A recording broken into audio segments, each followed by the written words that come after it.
Hello and welcome back to Living Abroad. My name is Alex, and in today's video, we're going to talk about some realities of the Philippines versus expectations. So we'll get really deep, not really deep. I don't know how long this is going to go. I'll start talking. Some of these points you may have heard me speak up before, or just commonly from any YouTuber in the Philippines if you've been watching Philippines content. But not everybody watches every video that I make, so maybe it's a good time to recap some of the things that are going on in the Philippines and maybe adjust your expectations a little bit depending on what you have in your mind, right? So right now it's kind of weird. I see 0 viewers. I don't know what's up with that. That's very rare. So if you guys can hear me and see me, let me know in the comment section before I start talking if I'm not actually live. And if you're watching this after the live stream, excuse the quality in the video and audio. It's just something to do like that always. Ryan's here, says hi. Hello, Ryan. Welcome. Thank you. Um, right now, I'm going to give you guys a little bit of information. Right now, I'm here in Park, just chilling in a condo. A beautiful morning on Monday morning. I don't even know if the Super Bowl is happening right now, but I know it's supposed to be Monday morning. So maybe I'll go check out the game if I have time. It's still going on. But Dennis says, I hear you. Thanks, Dennis. Thank you. Thank you. Oh, Honest John is here. It's all good. Alex here and see you fine. Thank you. Thank you. Honest John is a friend of mine, actually. John and I met a few times by now, and he's got a YouTube channel. Check him out, Honest John Travels. And I'm gonna have him on the channel, exclusive interview with him to talk to him about his experiences in the Philippines. Now, before we get into it, this whole idea that the Philippines is paradise. A lot of people say that, and it is for those people, right? Even myself, I'm a very big fan of the Philippines. But let's put something into context. And the reason why I'm making this video specifically is like the past 2 days or 3 days, I came across some people while doing interviews, and they didn't seem to be having a very good experience in the Philippines so far. And then even a couple times I got rejected when I asked for an interview, and the person seemed to be not in a very good mood or whatever. So it makes me wonder what could happen to someone that they're so upset that they will just simply ignore me or and there's nothing wrong with that. Not everybody wants me on camera, but it got me thinking maybe what is going on here, right? So, and I did an interview recently with all 3 people. Basically, the overall tone was a little bit more negative. So that's fine. And not everybody's gonna have a great time in the Philippines, but I thought it would be a great time to go ahead and kind of like remind everybody about the realities of the Philippines, right? So, number one, right off the bat, don't forget, despite what you see most videos being in IT Park, BGC, all the more urbanized, developed areas, the majority of the country is still a developing country. So that brings along with it like any obvious, you know, oh, maybe that's what's going on. When is the, in 1 second, I'm trying to figure out when is the Super Bowl. Did I do this at a very bad time? I think I'm trying to go live during the Super Bowl. Yeah, ain't nobody watching this. Everybody's watching the Super Bowl. Okay, whatever. Maybe you guys can catch this after. So the whole idea of that was like, let me go ahead and remind people that it's still a developing country, and that by itself brings its own challenges. Now you may have heard some of these challenges, but they are real. For example, the traffic issue in the centralized areas is a big thing. It'll take you a little bit longer to get around. If you're in a hurry, always gonna go, that's gonna annoy you. But does that mean all of the Philippines is bad? No, obviously not.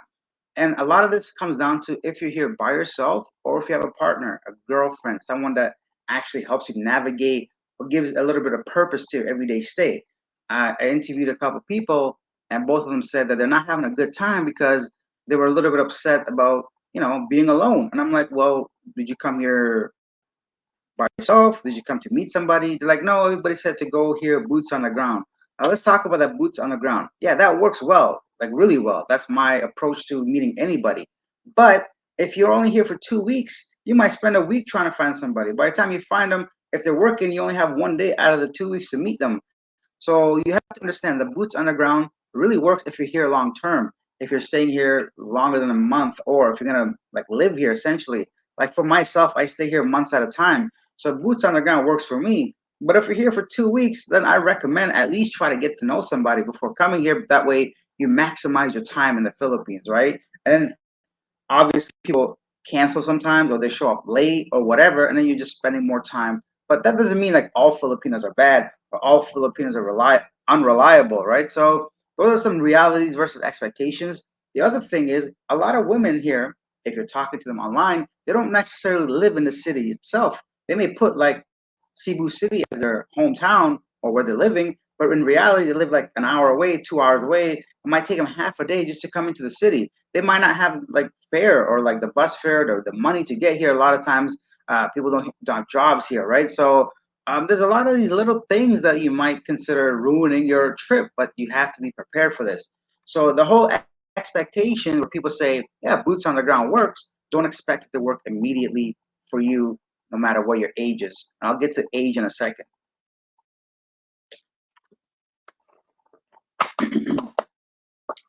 Oh, Nicodemus says, how far is Philippines from Taiwan? I believe it's like a 2.5 hour flight from Manila, something around there. It's not too far. I think it's a little bit closer than Thailand, even, or just about the same. It's not far. If you're already in Southeast Asia, that's another thing I want to say, guys. If you're coming all the way to the Philippines, try to work in a little bit more time if you can. If I know you guys probably got jobs and stuff, but like if you can, you're already all the way down here. Try to put a little bit more time so you can visit neighboring countries just to get like the experience, the vibe. Maybe like just to explore different countries, right? So maybe you want to go a week to Thailand or Taiwan or Vietnam or what else? Indonesia, Malaysia, all these countries. You'll be surprised. Some cool things out there too. Ryan says, I go to the Philippines in 3 months. I expect 4 girlfriends, a house, and no rain forever. Yeah, yeah. Good point, Ryan. I catch up on the sarcasm. Um, it's true though. Like it's I'm gonna try to collect my thoughts because I have a lot to say, but I don't want to miss anything. I should have wrote this down, but I just want to speak off the dome and not like um, get too carried away on something and I forget about it. But the other big thing is I want to address even myself. I made videos on age gap not being an issue. That's true to some degree. But if you want to be honest, and just because I interviewed 10 girls that, let's say, they were okay with a 10-year age gap, doesn't mean all of the Philippines are going to be like that. And doesn't mean those girls are interested in you specifically. They're just okay with that much of a gap of the perfect guy, maybe, or something like that. So if you're an older gentleman in your 60s, 70s, even 50s, you think you're going to come here and just start dating 20-year-olds, you're wrong. Like, no offense.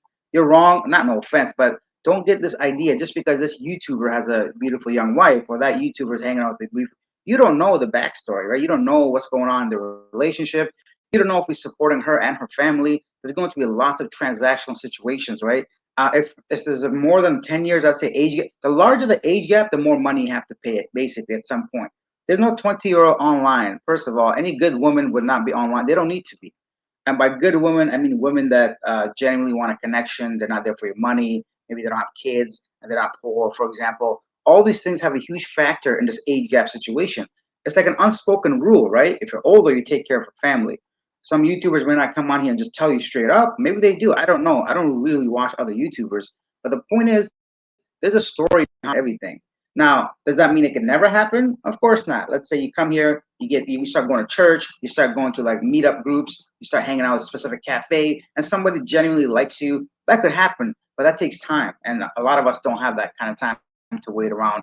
So what happens is like people start paying and buying women essentially, not directly per se, but let's say you meet a girl, she's 25, and she shows any interest in you, but she got a child, she wants some financial support, then she lives in the province, her mom's home is not so very, let's say needs an upgrade of some kind. They don't have air conditioning or hot water. And that's the other thing. Water is the other thing. If you go into provinces, clean water is going to be an issue for you. So you have to figure out how to get clean water. All these little things I'm sure a lot of people talk about, but I don't talk about much of this on my channel because I can only speak about my truth, right? I don't have these issues because I'm not living in the outside the provinces. So yeah, we'll get into a little bit more of that. Let's get into some comments and then we'll continue. Dennis, hello, says the Super Bowl are now. Yeah, someone said, what is a Super Bowl? Is the NFL or National Football League's championship game, right? So the biggest game of the year. That's really big in the U.S. and lots of like some other countries. I won't say lots, but of course some European countries and Canada, of course, watch the Super Bowl.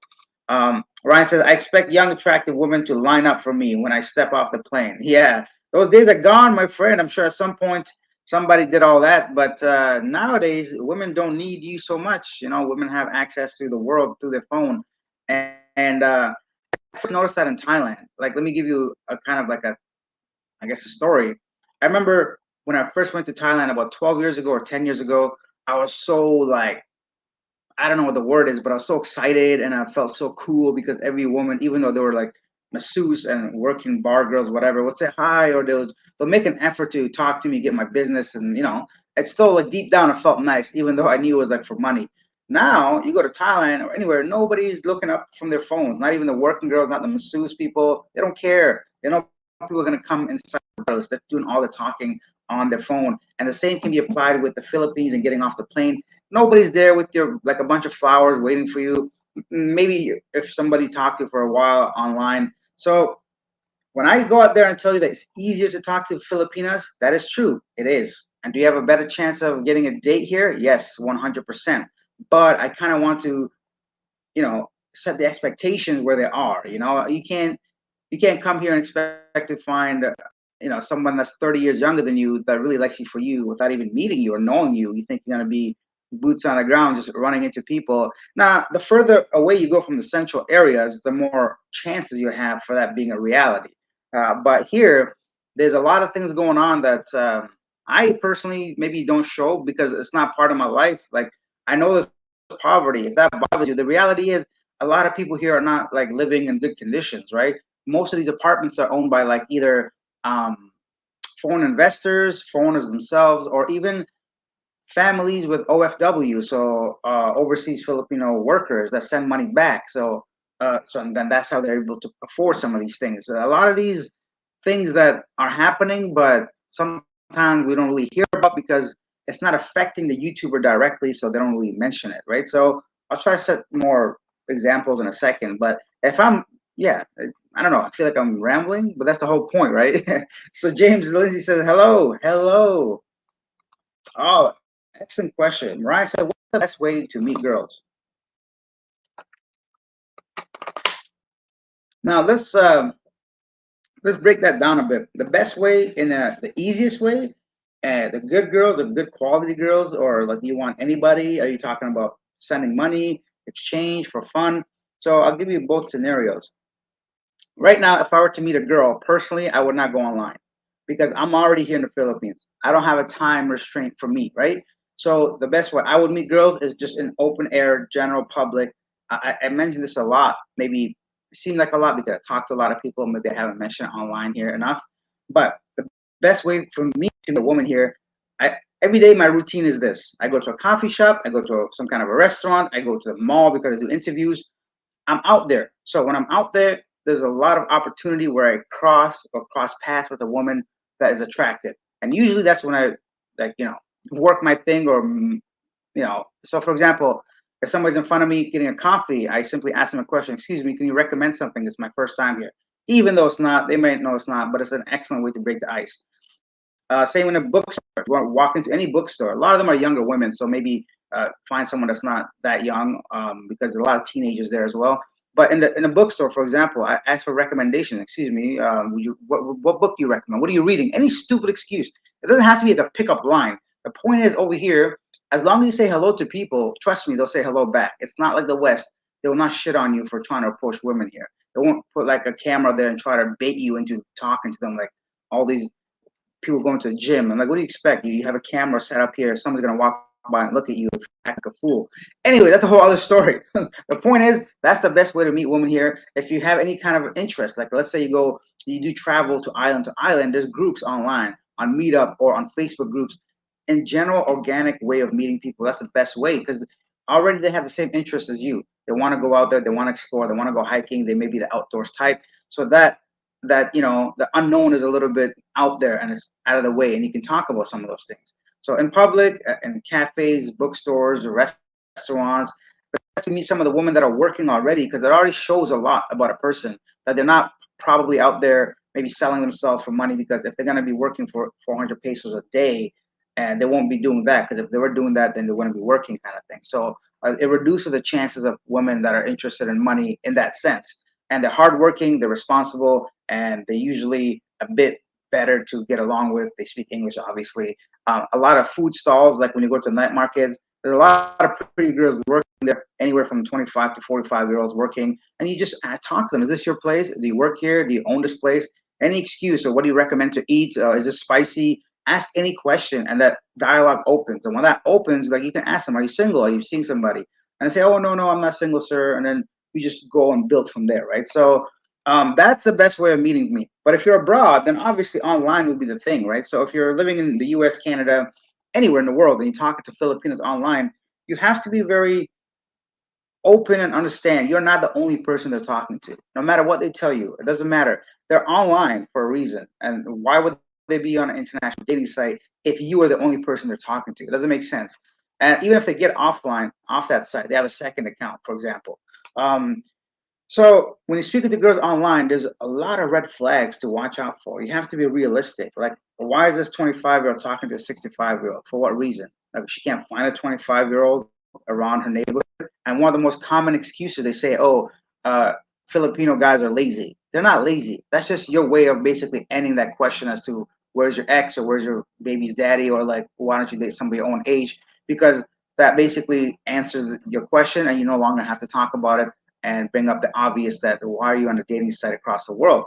Anyways, that online thing, it's really getting bad. I'm going to be honest. The online dating is really, really getting bad, primarily because now it's become like a pool of financial transactional kind of relationships. And I'm sorry to tell you this, if you never met the girl, she's not your girlfriend. You know, like, if you never met the person in person, that's just a pen pal, basically, someone you write to and send money to for some pictures, maybe. And then she takes that money and goes and spends it with a regular boyfriend, right? So these things, and when they say, for example, I'm trying to think of some other red flags, you know. And when you ask somebody, how are you? And they initially tell you, oh, they're not good, it's an automatic red flag. Forget about it. I'm not talking to you. Who goes around telling people they're not having a good day they just met?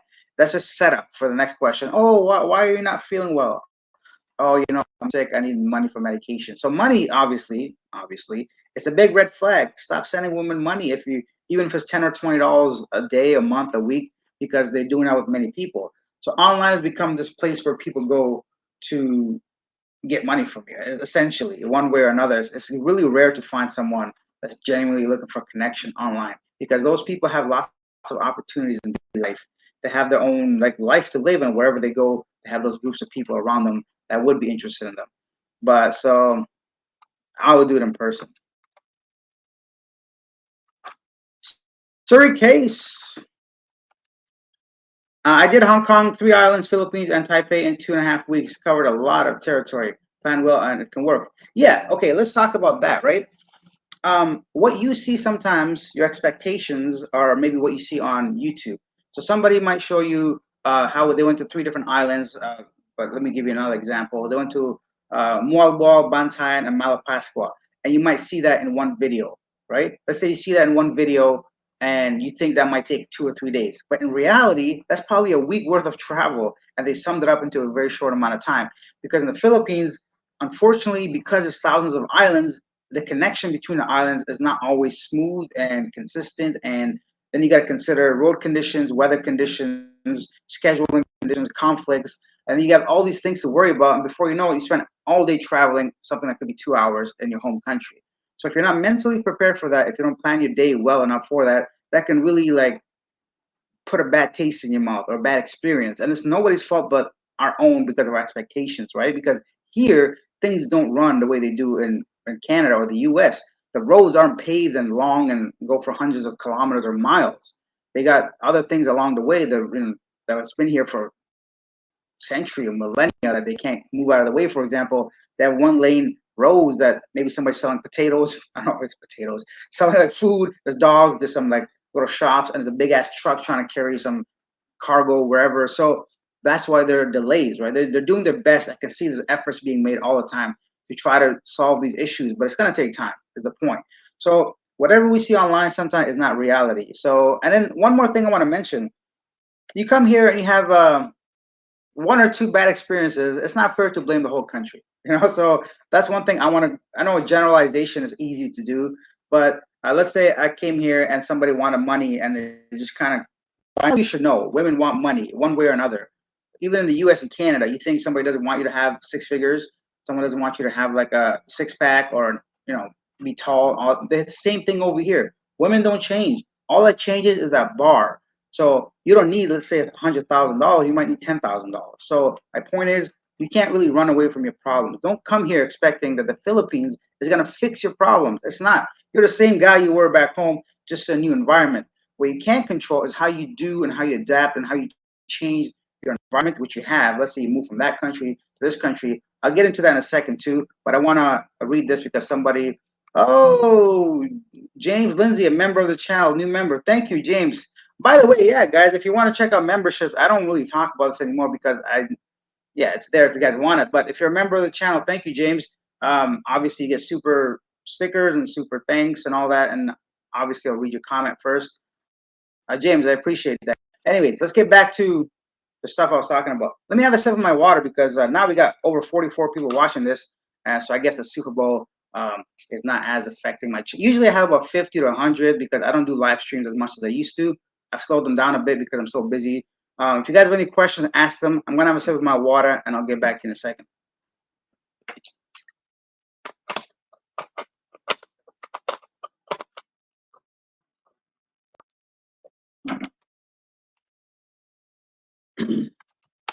And James makes an excellent point. He says, if you try and plane tickets are like 65 to 100 bucks between islands. Yes. Okay, let's talk about that a little bit. People that come to the Philippines typically are on a budget. Like people are living off their pension, their savings, some kind of budget. Nobody has lots of money usually picks the Philippines unless they go to Palawan or Boracay and they spend a couple of weeks there. But typically, people don't come here to live that have money. It's not up to the level of some other countries.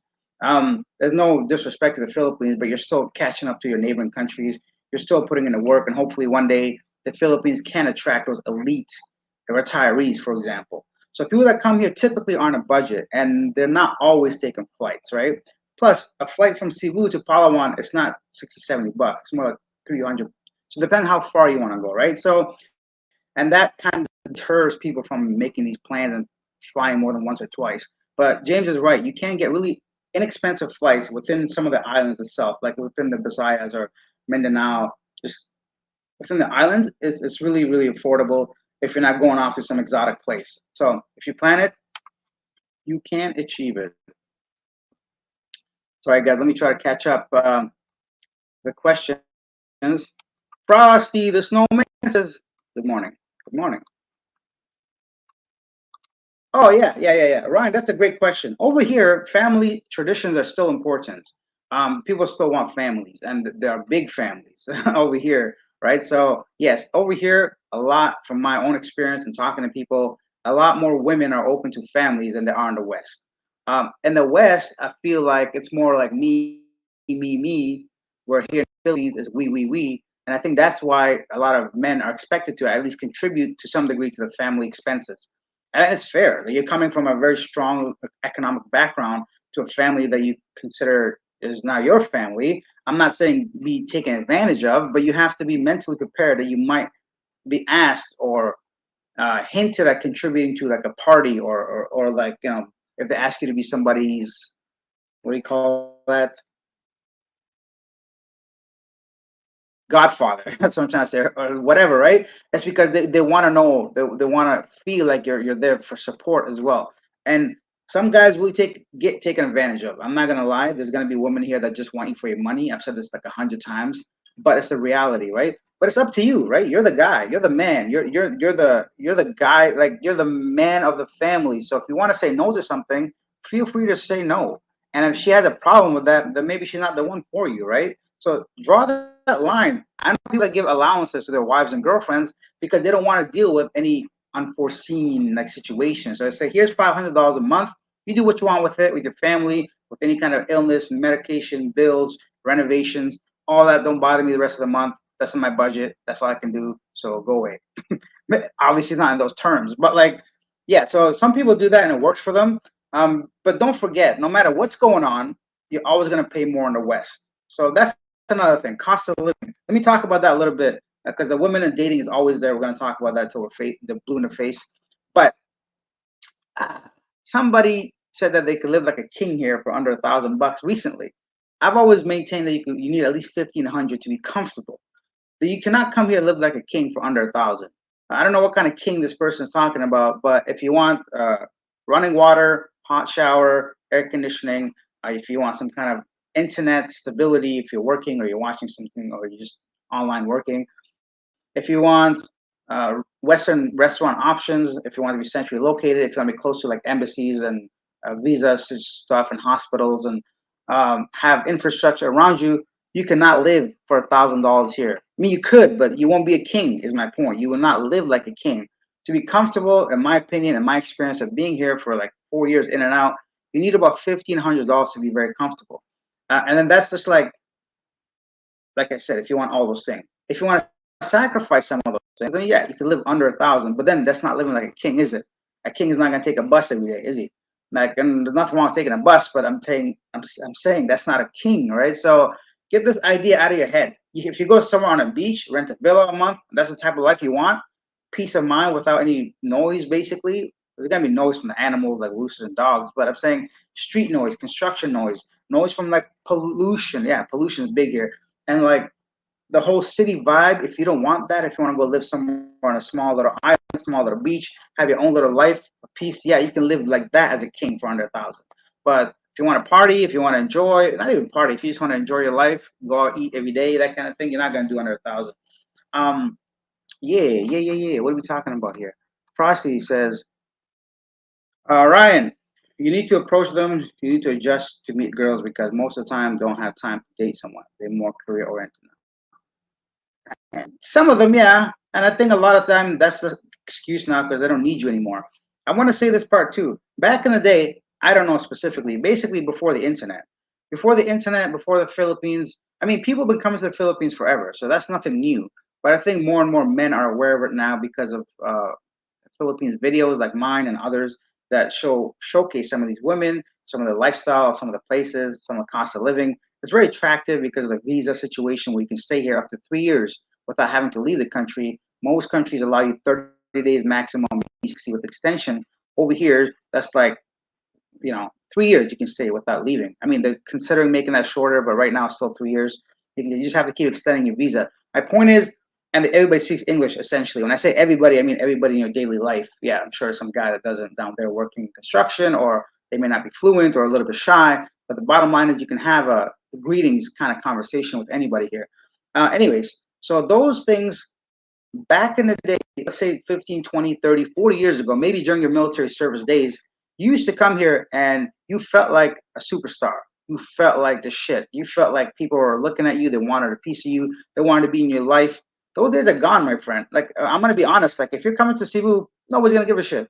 That's just the way it is. If you go to you go to the mall, maybe okay, one of those working girls will probably approach you, asking where you're staying. Do you want a massage? Do you have a wife? That's gonna happen. But hello, they want money for you. So there's no different than you walking some shady area in your hometown and some prostitute will ask you the same thing. It's the same situation here. So the idea that you can come here and feel like automatically you're above everybody else, in some ways, that's another reality check. And I think that's what happens to some people I talk to. They got a dose of reality because this area and Isle of Mall area, they're more developed. There's more people have money. They don't care about you as much. And another big factor is internet, right? Women now talk to hundreds of guys on their phone. They don't need you anymore. Back in the day, they had to put in the work where they had to get to know you, try to get into your pockets. Now they get into people's pockets without needing to meet them. There are some very desperate men around the world sending women money all the time. Why would they meet some guy that just got off the plane that's 30 years older than them when another person just sends them the money they want anyways? So the internet has really ruined some of these things. And back in the day, maybe the girls saw a white guy once in their lifetime or in a month or whatever. Now they see white people everywhere. They're all over the social media. They're all over the malls. So I think this exposure has really kind of changed the landscape of dating. And I've even noticed a little bit like I don't know if I got older or uglier or just like everything I mentioned. There's not as much interest in me as as it was like even 4 years ago, for example. So yeah, a lot of things. Just trying to set some expectation if you guys want to come here. I'm not saying it's all bad, but there's reality here, and pollution's a thing. If you have trouble breathing, if you're gonna stay in the cities, you're gonna have a very like all these jeepneys that go by, the motorcycles. there's no emission test. There's none of that shit. So you're gonna be inhaling fumes. And if you thought you're just gonna come here and land on the beach immediately, you're wrong. So I mean, you could. I'm sure, but you got the price. You got to pay premiums. You go straight from like the international airport to Boracay or Palawan or wherever you're going. Ahem, ahem, ahem. Um, Ryan says, is a month enough time to meet someone, not online? Yeah, a month I think is a good time. So probably within the first week, you should be able to meet somebody if you actually put in the work. You might meet the first person you see. It might be the girl for you for the rest of your life. I don't know. But the point is, um, if you're here 2 weeks and you never met somebody, it might be a little tight. So I would recommend if you come here on a month and you haven't spoken to anybody online because all they want is money and all that stuff, is once you take a shower, caught up on your jet lag, go out there, try to eat, try to go to a cafe, go to the night markets, and the people that are working with you, my number one option for you guys, because it already shows to you that they have some responsibility. It shows that they are not always online for the next guy to like catch, basically. Because if they were getting that money, they would not be spending all day making only 400 pesos, or some Joe abroad is sending them 400 pesos every day, essentially, or more even, right? So that's a great place to start. Talk to people. People are super friendly here. I've never spoken to any Filipino here and I felt like shit about it. Never. Even if somebody said no to me or sorry, I'm busy. I mean, I think I'm a good reader of people, so I don't approach people that are like walking away too fast, looking down on the phone if they're reading or eating something. But if I make eye contact with somebody, it's open game, it's fair game, and I know they are interested to some degree, to some level. And a lot of times you might get somebody to like give you a second look. So if anybody gives you a second look, it's game on. They're interested somehow, right? For me, I think a lot of it has to do with like I look a little bit different than everybody else. Like I'm not white or Filipino, and I have a beard, so yeah, a lot of girls probably don't like that, but a lot of them do. So whoever does, I will be able to tell almost immediately, right? Unless they're looking at me and saying, "Oh, look at this guy with a beard." I don't know. My point is just talk to people, and a month is a long time to get to know somebody here. At least meet them. And then you go for a coffee, you go for something to eat. This is almost like you have a clean slate when you're here. There's no embarrassment involved here. If you talk to someone and say, "Hey, I'm new here. I don't know anything about. Can you recommend a good coffee place?" They'll be more than happy to help you. They'll want to help. People here are very friendly. You take that opportunity to say, "Oh, sorry, are you busy right now? Can I buy you a drink for helping me?" They say, "Oh, actually, I have to work in an hour." "Oh, what about after? Well, let me take you out for dinner." And then you can use that as an excuse to continue that conversation, right? It's very easy here. Like if you are a person like me. So here's the other thing. Let's talk about that. And a person like me, I'm talking about age mainly. So the whole age gap situation is a real thing. People do date older men here, but you're paying for it. So when I talk about this stuff, I'm talking from my perspective. A relatively, I would say I'm not fit, but I'm not like super heavy or super thin, right? I'm average, let's say. So average weight kind of guy and an average age kind of guy. Right now at 37, I feel like I can still date 27-year-olds and I could date anyone in the 30s essentially that's acceptable socially speaking anywhere almost. So when that factors in there, and they don't feel embarrassed to be going on a date with me. They're not necessarily dating me for money because I'm not that old and rich yet. And a lot of people here, there's this inside joke that the older you are, the easier because they want you to die, they can have your money. Yeah, that's a real thing for that kind of group of women that are thinking just that, right? It's like men, all we want is one night stand. We're not very good at that either. So everybody wants something. You just got to find someone that wants the same thing as you or what you expect. If somebody expects like a trip, food, movie nights, travel experiences from me, that's still a transactional thing. They want that. And if I want somebody that's fit, got a fat ass, big old, all this stuff, I want that's still a transactional thing, right? So they got to find that happy medium. So when I speak about these dating tips and advice and what I just see these things happening, right? And that's what I'm going through. Now, somebody, if they have a girlfriend in the province and she's 25 and he's 75, 65, and he's having the best time of his life and he's putting that on YouTube, that's their reality. That's what they feel. That's what they're going through and that's what they can talk about.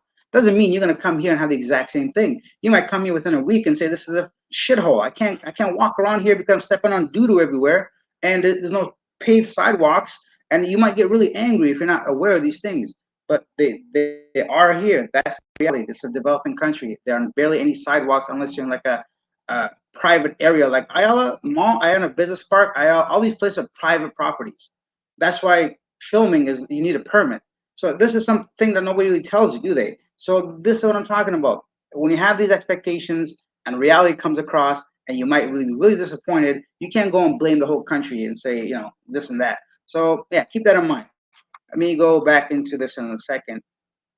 Oh, hey, the Leon Blair slog is here. Thank you, guys. Thank you for the 250 peso. Leon Blair, amazing vlog, guys. Check them out. They do some incredible work around the Philippines. They help people reconnect and reunite families. I can't, like, I'm such a big fan of theirs that they do so much that I wish I could be doing at some point. My content is very different right now. If I try to go help somebody, I won't get any views. I won't make any money. I can't survive. I need to live, right? So but they have the dedication, the time, the the strength to go to some rural areas around the Philippines, and they do like DNA tests. They find people's homes, like the moms that they haven't seen for like 49 years, the parents. So check them out, show them some love. Check out the Leon Blair slog. Yeah, guys, thank you for that 250. I appreciate it. I'm big fan of the channel, guys. Check them out. Let me get back to what we were talking about. Let me have a sip of my water.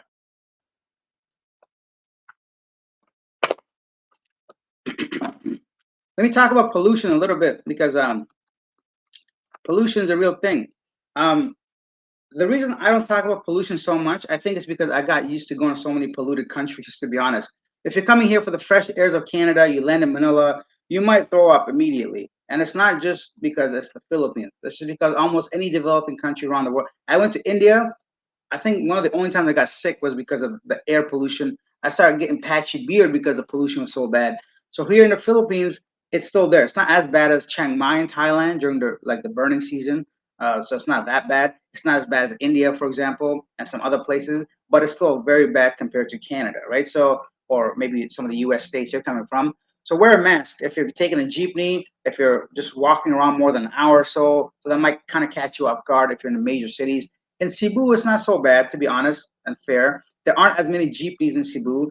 There are some, but they have a lot more smaller buses and vans and even big buses in Cebu. So pollution isn't as bad as here. And of course, the further away you go from the city centers, the better the air quality is going to be. So keep that in mind. If you have asthma and some other breathing issues, it might be challenging for you.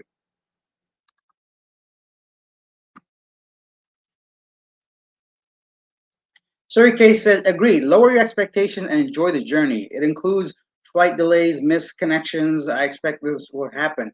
Yes, excellent point about the flight delays. In the past 3 months or 6 months, I've taken maybe 6 to 10. No, actually, I probably know exactly the number.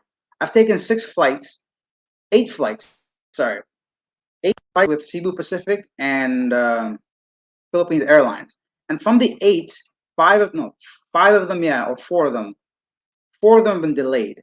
Now they're only delayed by an hour or an hour and a half, but they do happen. So in the Philippines, they reuse the same planes, right? So when the plane lands, you board and you go, and then when you land there, they blame you. It happens everywhere, but here because there's so many flights and there's one or two major airlines, essentially, sometimes it's not even proper time to clean the plane. To be honest, most of the time they don't clean it. Let's just be honest. They clean it maybe once every 4 trips or something. But so if you want to bring some wipes for yourself, you're very like hygienic person, as we call them, bring some of that. But the point is, that obviously puts delays to your flight. Sometimes by the time they board the people are late coming in. Just refueling, luggage, and all that stuff. So you're gonna be late, and you better expect that. Like the Philippines Airlines, Cebu Pacific are like famous for being delayed. If you have a very short connecting flight, you got to be very careful. A big. Here's another reality. Manila Airport, I think it's been rated the worst airport, unfortunately, for the past couple of years internationally in the world. So, and I think a lot of it has to do with not just the quality of the airport itself, but like the fact that the terminals are very far apart. And domestic flights are in one terminal, international flights are another terminal. So if you're going, let's say you're going from the US uh, to the Philippines, and then you're going from Manila to Cebu, and then you land in Terminal 1, you fly out of Terminal 3 or 2 to go to Cebu, you better make sure that there's more than 2 hours between those, layovers. It's not like you land in the same airport and essentially you fly out of the same airport. You have to take shuttle buses. You have to take a bus or a taxi sometimes, and the taxi driver try to rip you off. but that should be expected. Any taxi in any airport is going to try to rip you off. But the point is, that's you're not probably expecting that, right? So that's a reality of it. International domestic terminals are very far apart. There's heavy traffic in between. It's about 3 kilometers, I would say, and depending on the time of the day, I had a 3 hour layover one time, and I almost missed my flight. So that's how bad it can get. So just a heads up. I don't want to scare people, but you got to be a little bit prepared, like for these kind of things. Says hi, hello, Mohammed. Ryan says to Frosty, career women suck. I don't understand it. Modern life has provided good quality life, yet they seek to put career or family. It'll be downfall of society. That's an excellent point. I don't know what's going on around the world. Like it's getting really bad. I'm starting to sound like my grandparents, or whenever somebody talks about the past. But yeah, women just they feel like they don't need men anymore. Men don't feel like they want women anymore. It's causing a really weird dating dynamic around the world. So, and it's a lot worse in Western countries, I believe, than it is here. Risen for Domingo. Cool name. I live in Elegant City, New York. You could go a year here without seeing a foreigner. Oh, okay. Don't tell other people that. I'm just kidding. So, guys, if you want to meet some proper women, check out Elegant City. I don't even know. Hmm. Yeah, I'm curious. Maybe we check out your channel. Risen for Domingo. Looks like a YouTube channel. Um, Daniel says, I never had that issue yet when I traveled to in the Philippines with the delay. I'm from the UK myself. Yeah, some people may not. It's not like it's going to happen every time. I'm just saying, in my case, you can just do a Google search quickly and see how many people have problems with Cebu and how always being delayed or canceled. Yeah, 2K will go far in the Philippines. $2,000 a month will provide a comfortable life for you, especially if you try to cook a few meals at home, or if you're not like spending money on crazy parties every day. 2K is more than enough. Yeah. Risen says you could live for under 1,000, but not like a king. I've done it. Yeah, I mean, people could live for $100 a month here, or even less. So some families making less than that. It's just that king remark where people in the West, when you hear live like a king, it's a whole different, I think, expectations and like would be to live under 1,000 here. That's the reality is you won't live like a king if you want to be here.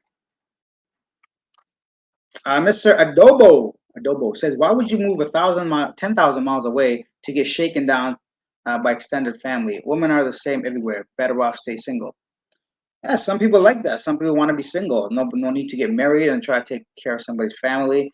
Depends what you want in your life. Like for me, I like my alone time, man. I don't know. I think that's the other thing. If you're not happy in your home country, trust me, the Philippines is not gonna make your life better. You have to like understand why you're coming here. Are you coming to the Philippines for to meet a woman? Are you coming to the Philippines to quit your 9 to 5 job? Are you coming to the Philippines because you want a new environment? Are you running away from something that is within you, right? You can't expect the Philippines to take care of all those problems for you. It's not going to happen. You're going to want to have to adapt and change and be flexible. And you got to have a very clear idea of why you're coming here. If you want to retire here, don't come here if you've never been here. Don't retire here if you've never been. Come here for a few months. See if you can actually live the life. Like if you have health issues, you got to be very careful if you can get your medication here. I've had people in my comment section saying they had to go back to the U.S. because they couldn't get the medication in the Philippines, no matter how hard they tried. So, do you need help? Do you need assistance? Are you in a wheelchair? There's a guy named Chad Foster. I don't know, not Foster. There's a guy named Chad who is in a wheelchair that I interviewed last year, and I just did another interview with him recently, and he told me about some of the difficulties he might be going through in a wheelchair. So, um, come here for a few months, experience it, and see if it's a place you want to retire. So there's a lot of like, obviously, I think this is an obvious thing, but sometimes we forget to mention it that every situation is unique to that person and their life. Um, a lot of your experiences are going to matter if you're here alone or with somebody, right? If you come here and you meet somebody that's very kind and very nice, and they take really good care of you, you're going to say the Philippines is the best. That's how you're going to generalize the whole country because your experiences with her by your side has been amazing. She cooks for you, she cleans things, she tells you what not to waste your money on, where to go for the most best places like the local areas you never would have known about. So it's going to be a big difference between that guy or a guy that landed here thinking he's going to be like a God's gift to women and maybe ran across two prostitutes and thinks the whole country's bad now, you know? So that's where you gotta like set your expectations, you know? W. Hi, Mr. Queens. Oh, Mr. Hi from Queens, New York. I see you do a lot of street interviews. What percentage breakdown of the guys you meet are from the U.S., Canada, compared to other countries? Oh, an excellent question. Um, Percentage wise, I don't really know, but I'll tell you like the top 3 or 4 countries that I come across. The top 3 or 4, we definitely the U.S. Some Australians here as well, because Australia is relatively close. The UK, so a lot of British guys, and then so US, Australia, UK, then Canada, and then probably Germany, and anywhere in Europe after that. So yeah, I'd say about half of the guys are Americans.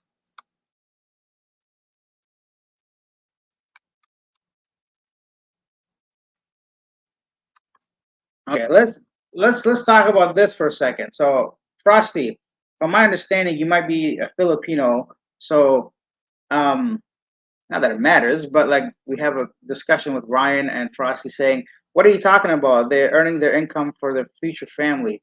You know, the same. Some foreigners, especially Americans, have a bad reputation here for leaving a girl after sex. Now, there's a huge history behind this. Like, I don't know much about it, but from my through the grapevine and my common knowledge of even scrolling through titles, if you don't know, I never watch other YouTubers except for Leah, Leah Blair Slog, because they do a different kind of work, different kinds of YouTube.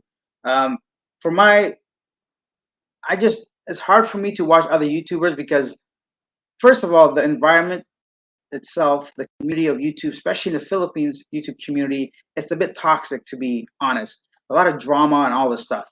But and then what else? What was I talking about? Oh yeah, the whole American guys having sex and leaving. So even if I see the title, I'd never usually click on it. Was my point about it. But I just understand this was a huge issue, especially when the U.S. Navy, not Navy, when the U.S. military was here in the Philippines. Military, my voice cracked. Anyhow, when the U.S. military was here, yeah, of course they had sex and they left, and the kids are all over the place now, especially in Angel City, I think that Pampanga area. But Filipino guys are all different. You know, let's be honest. There's a lot of single mothers here that there's a Filipino husband, boyfriend, or one night stand guy behind all that. So it's not just foreigners. But yes, I do agree that foreigners do have a bad reputation, and that's why. One second. Let's get into a dating thing again. I wish I had a chart so I could make this. Let's classify a high value man and high value. I don't want to use these terms, but let's just be modern and up to date with these terms because these are the things that are going around. So a high value man, let's say he's got some money, he's relatively young and handsome, and that's a high value man. A high value woman, let's say she doesn't need your money, she's young and she's without a child. So let's consider these 3 facts being a high value woman in the Philippines and a high valued man as a foreigner. No high valued woman in the Philippines who is young, no baby, comes from a good family, doesn't want money. They don't want to be with any foreigner. That's just the truth. They don't need to be. They're not online. Their social circles, their families won't allow it because it's a stigma to be hanging out with a foreigner as that kind of woman. Unless you meet a high valued man, that's a foreigner naturally that is young enough that he's not 10, 15, 20 years older than the girl. That's probably her classmate. That's the only way you're going to meet a high value woman. Now, a rich guy that is older now, he's no longer a high valued man because his age is catching up to him. He could date some kind of middle class, let's say, woman here that is working at a BPO, like one of these, call centers, that isn't that young anymore. Let's say she's past 30, but who do you know here that's past 30 that's single without a kid? I want to know. It's just the way the social fabric of the Philippines is very rare to find that woman. And if she is that person, then she comes with some kind of baggage, some kind of history, maybe a failed marriage. There's no divorce in the Philippines, right? So then you got to consider all these things. And then, of course, low value men meet low value women. That's how it works. A low value man being someone that doesn't have a lot of money, someone that's not very young, and then he's got his own problems. Let's just be honest, right? Like he's no longer in his prime. He no longer can offer a woman what women want romantically. It's going to come down to security and finances. So that's going to be the low level women that want that, which maybe have a kid already, that have no money, they come from poverty, and they've been talking to guys online all day and spending every minute trying to get money out of guys. So that's what's going to happen. If you're older and have a little bit of money, it's just nearly impossible. Like I would say probably zero chance. I'm going to put it out there. Yeah, zero chance you're going to meet a high value Filipina here. It's not going to happen. So why would a 25, 20-year-old woman that is come from a good family that doesn't need your money would be interested in a 65, 75-year-old man?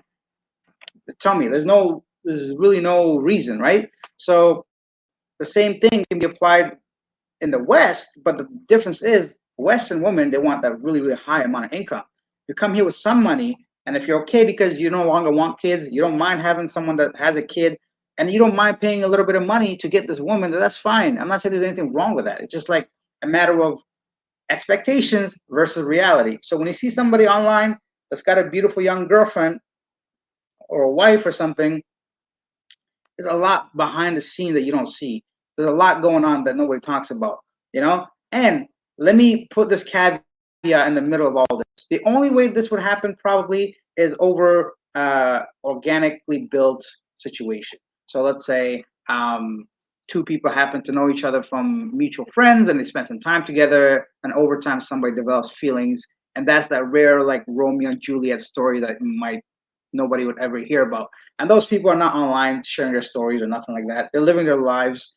So let's just face the facts. That's the way it is. Yeah, I'm sorry if I offended somebody, but just the reality. I don't want people come here expecting to be walking around with supermodels. I've been shut down many times. Not many times. Sometimes I've been shut down sometimes because the girl was so far, like, she's like way up there, and I shot my shot and I failed because maybe I was 15 years older than her. She doesn't want that. Yeah, and maybe I'm not as young and handsome and tall and gorgeous as her local schoolmates and classmates. Why would she hang out with me, basically, right? So there's no shame in it. There's no nothing. It's just the way the reality is.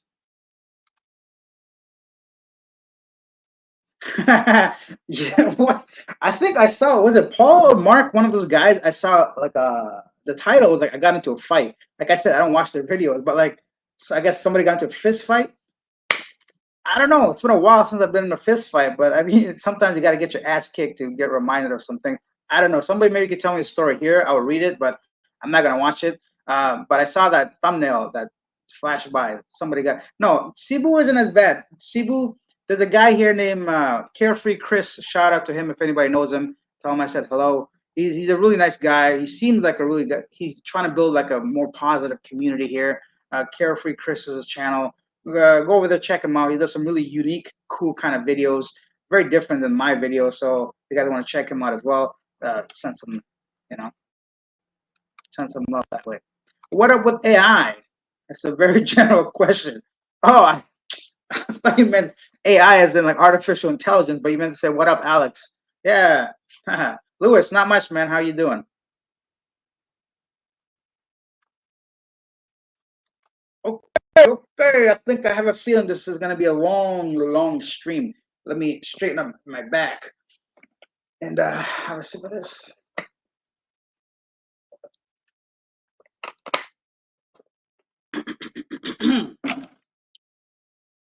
About the cost of living, can I rent a studio in Avida Rayala and live as student at $700 a month? I don't have much expenses, no nightlife parties, and prefer eat home, maybe just a gym and Wi-Fi. Yeah, of course. I mean, the rent $700 a month. You can. I'm staying at this Avida place right now, in Avida Rayala, and I'm paying 25,000 all inclusive. So that's under $700. That's under 400, like just around 450 maybe. So you can do it. You just gotta negotiate. You gotta find the right person. You gotta. Uh, I'll tell you guys how to do it. So go on Airbnb, find a place you like, send the owner a private message. Let them know I'm a student. I don't drink. I don't smoke. I don't do crack in your room. And I'll treat your home with respect. Would you consider $25,000 cash because I don't want to pay Airbnb fees and taxes? A lot of times they say yes. Boom, done. You just meet them at their place. They show you the room. Here's some money, and that's it. Bob's your uncle. It's over. That's how I rent. It's been working for me for like a long time, and That's it. They don't, because it's a win-win situation. Yeah, sure, they can make more money renting out that unit daily, weekly, over time, but they have to consider having to clean the place every time somebody moves out, and the unit won't be rented out every night of the week. Therefore, they won't actually make that 25,000 a month. Anyways, that's why it's a win situation. They rent out the whole place every single night of the month, and you pay a little bit of less money, so everybody's a winner. Good morning, Alice. Alex, Laura Beth. Good morning. I always like hearing Timothy's comments. From St. Cloud, Minnesota. I've imagined this place being like a beautiful fantasy heavenly place, St. Cloud. I must have looked that place up, see what it looks like. Risen from Domingo, you have to go to an area where they don't see foreigners, much like Iligan City. Yeah, so I think by now it's look. I should say these things because I forget that it's maybe not common sense to everybody, and not everybody's watched my videos, every single video. So or any other video. So I have to remember that. And I'm sorry if I sound like a broken record, but it's the truth. An excellent point. If you want to get away from these things that I just talked about that maybe turned you off a little bit, or at least set the expectations of what reality is when it comes to dating in the Philippines or any other country, the further out you go, the more chance of meeting a proper woman you have because they haven't been spoiled or exploited or have been tarnished by some foreigner activity, dating scene, all that stuff. They may not be even online because there's not enough options for them to be online talking to people, maybe. So, or at least even if they're talking online, they never actually met a foreigner physically, right? So, the further out you go into smaller towns, smaller cities, the better chance of finding a good woman. And a lot of people, what you can do, I recommend if you're going to have time on your hand, go to these places, meet the woman, and then if you want to live together for like 3 or 4 weeks, enjoy your time together, then you go check out Cebu or all these other Bohol places, Palawan, Boracay, wherever you want to go, take her with you. Have a great time. See if she's the one for you. That would be the ideal situation. So, ideally, check out a woman on the outskirts of big cities, and then once you get along, you like each other, then come on in the city, enjoy life together. Show her all the good stuff that you can bring in her life, and she can hopefully show you some good stuff that she can bring in your life. Yeah, so James said this is just dating 101. But if this was just James, that's what I always think. But the problem is, it's not.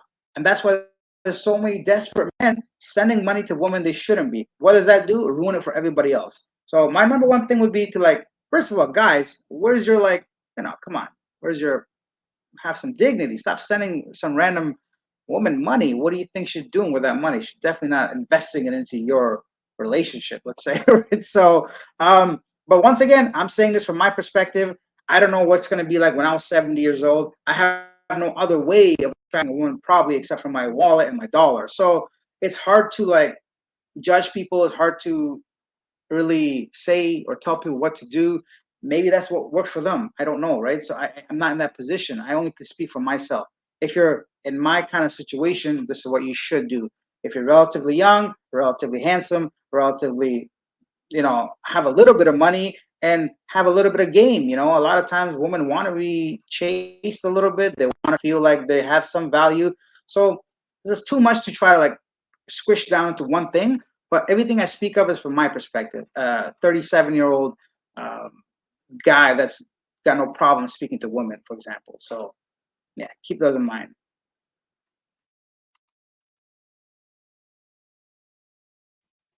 Next comment is not trying to load.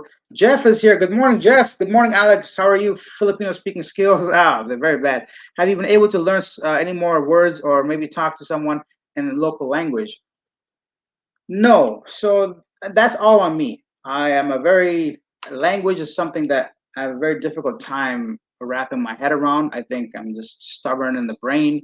People try to teach me often. They tell me words and I try to use them here and there. And then the next day it's just gone out of my brain. So I've kind of given up on it. Not that I've been actually trying to learn, but my point is that my Bisaya and my my Tagalog isn't that good at all. I know a few words if I hear it, but speaking is the most difficult part. Ryan says to Frosty, future family, when? After they're 32, men working and women taking care of the house has been the norm for centuries. Quality of life has increased, yet they are putting career first. Okay, we're talking about.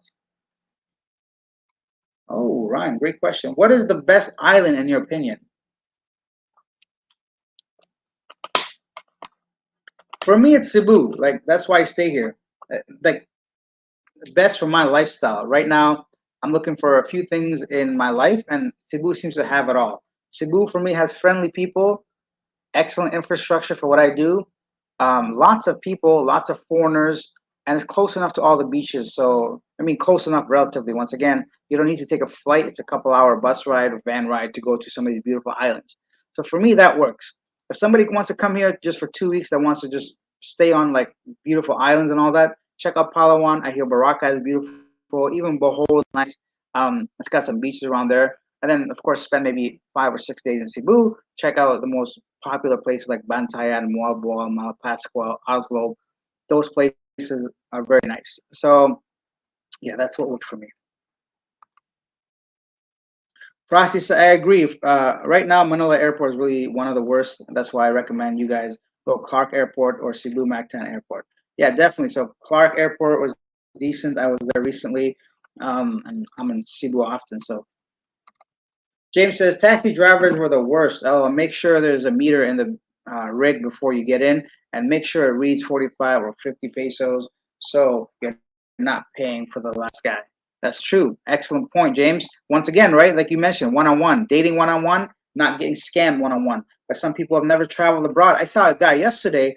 I did a interview with him, and he's 74, but he's real fit. Like I had no idea he was 74. I thought he was definitely his 50s, maybe 60s, but he looked great. I was jealous of his like ripped arms. He's been working out all his life, but he was anyway. The point is, um, sometime. Oh, he told me he never went outside the country before. It's his first time outside the U.S. and that things were so new to him. And I was just like, and he's telling me how he wished he came out here earlier. And I told him it's better late than never. So for anybody that's considering ever traveling, I say do it, man. I honestly, you hear a lot of negative and bad and warnings, but all these are just like nothing once you're like here and you kind of get an idea after a week on how things operate. You'll have like the best time of your life. That's why I live out in Asia. It's not because whatever. Like YouTube was a secondary thing. I was out here before YouTube. I was 2 years almost into my travels and started making a YouTube channel. It wasn't even like a year until after that where I could start actually making money from YouTube. So I'm not here per se for YouTube.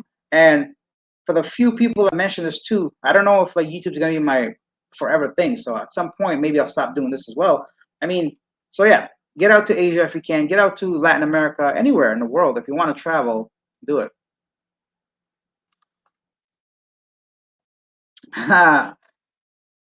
Stephalinas, I don't know how to say your YouTube channel name. When are you going to upload our videos? The vlogger videos last time in Mabolo Plaza Gardens. Haha. Okay, so thanks for giving away the secret. I'm joking. So that's going to be released tomorrow. I have a really special video for you guys. So be sure to be subscribed to the channel, have the bell notification turned on. I have some beautiful women on the channel, a whole group of them, and there's something very special about these women if you haven't picked up on the hint already. So that's going to be out tomorrow as a Valentine's Day special. So yeah, it's going to be fun. Frosty says it's part of the culture here that you need to have a partner for life, else we see ourselves as disposable. If you're 40s, you can see that in the fast rising pop. It's all blessing to have family. Yeah, now family is a big thing in the Philippines. Whoa.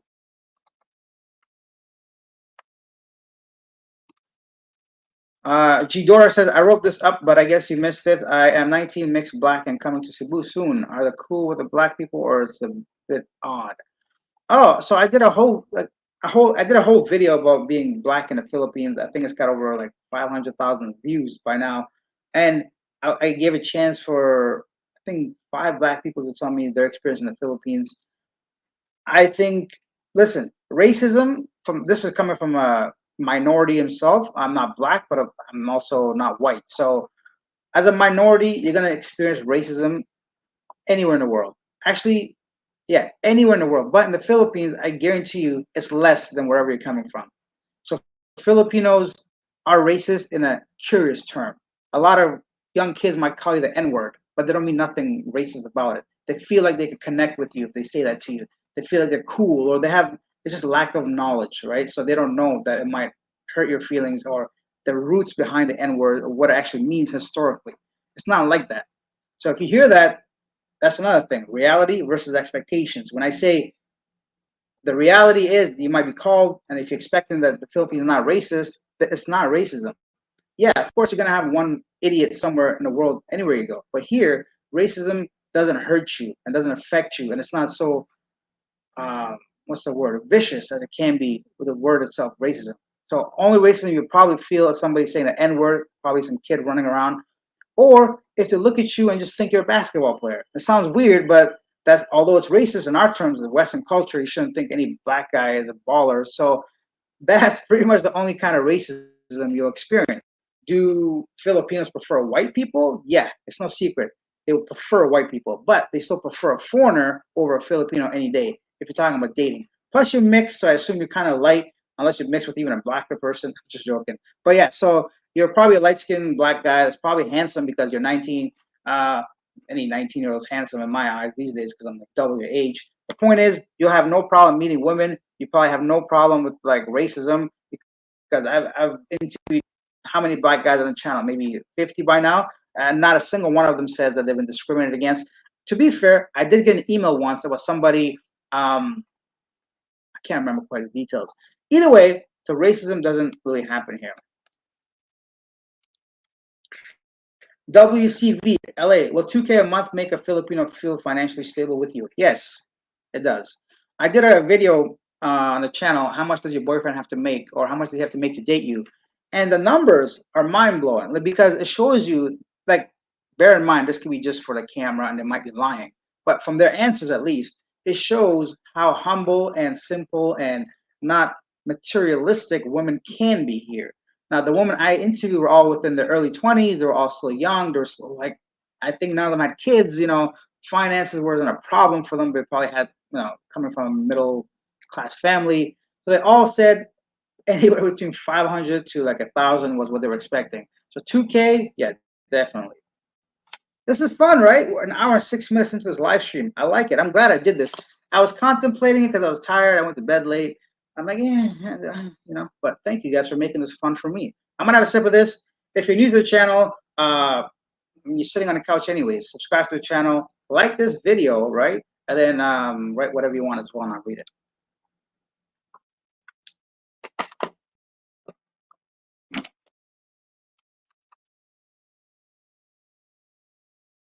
Lewis says to Ryan, unfortunately, feminism is the reason women in the West put career over family, which drops the birth rate over time. That's a discussion for a whole other video. Yeah.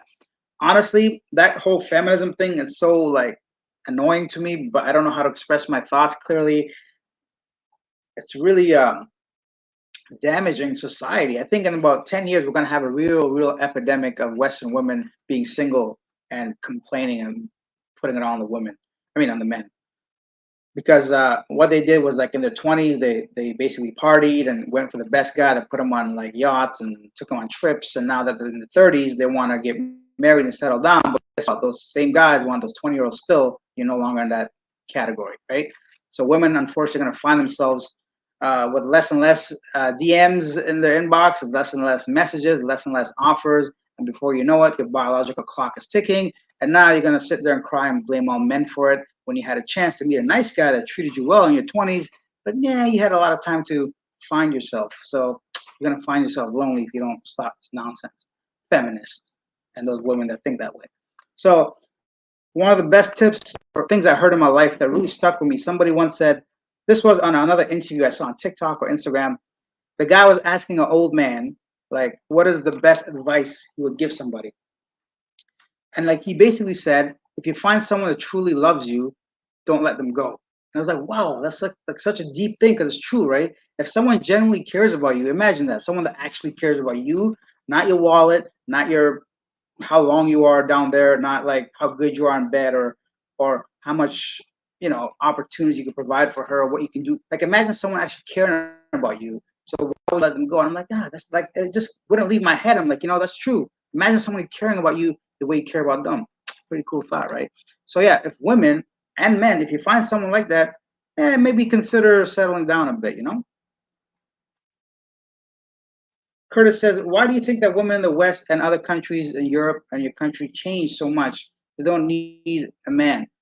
Well, the reality is, women always wanted men for security reasons because men were the few that were working. Men were physically stronger. I mean, I still think we are, despite what the woke people say. On average, yeah, I think men are stronger than women.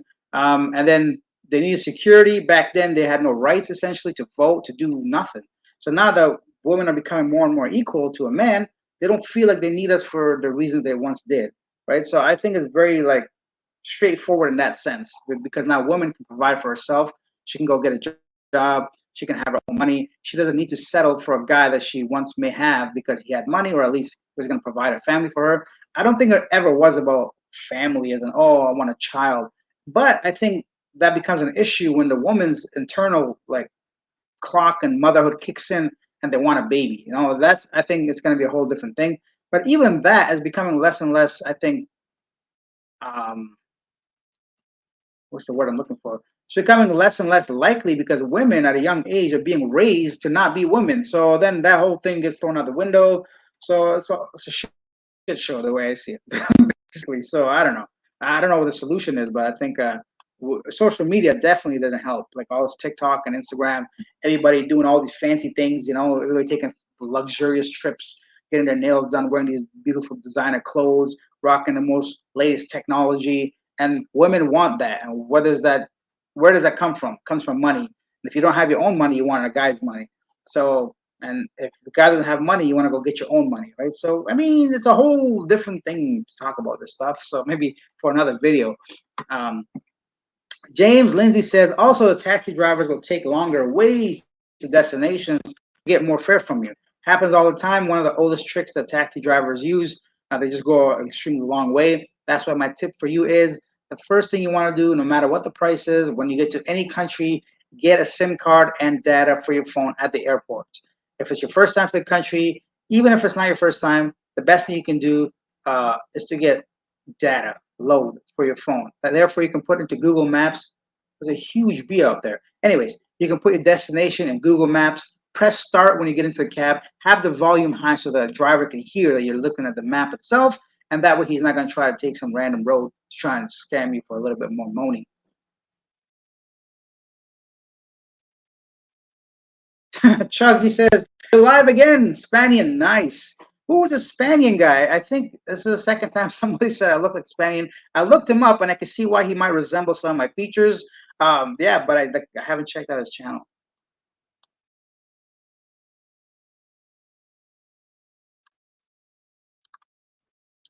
Lewis says to Curtis Thomas, feminism is the root cause over the past 50 years.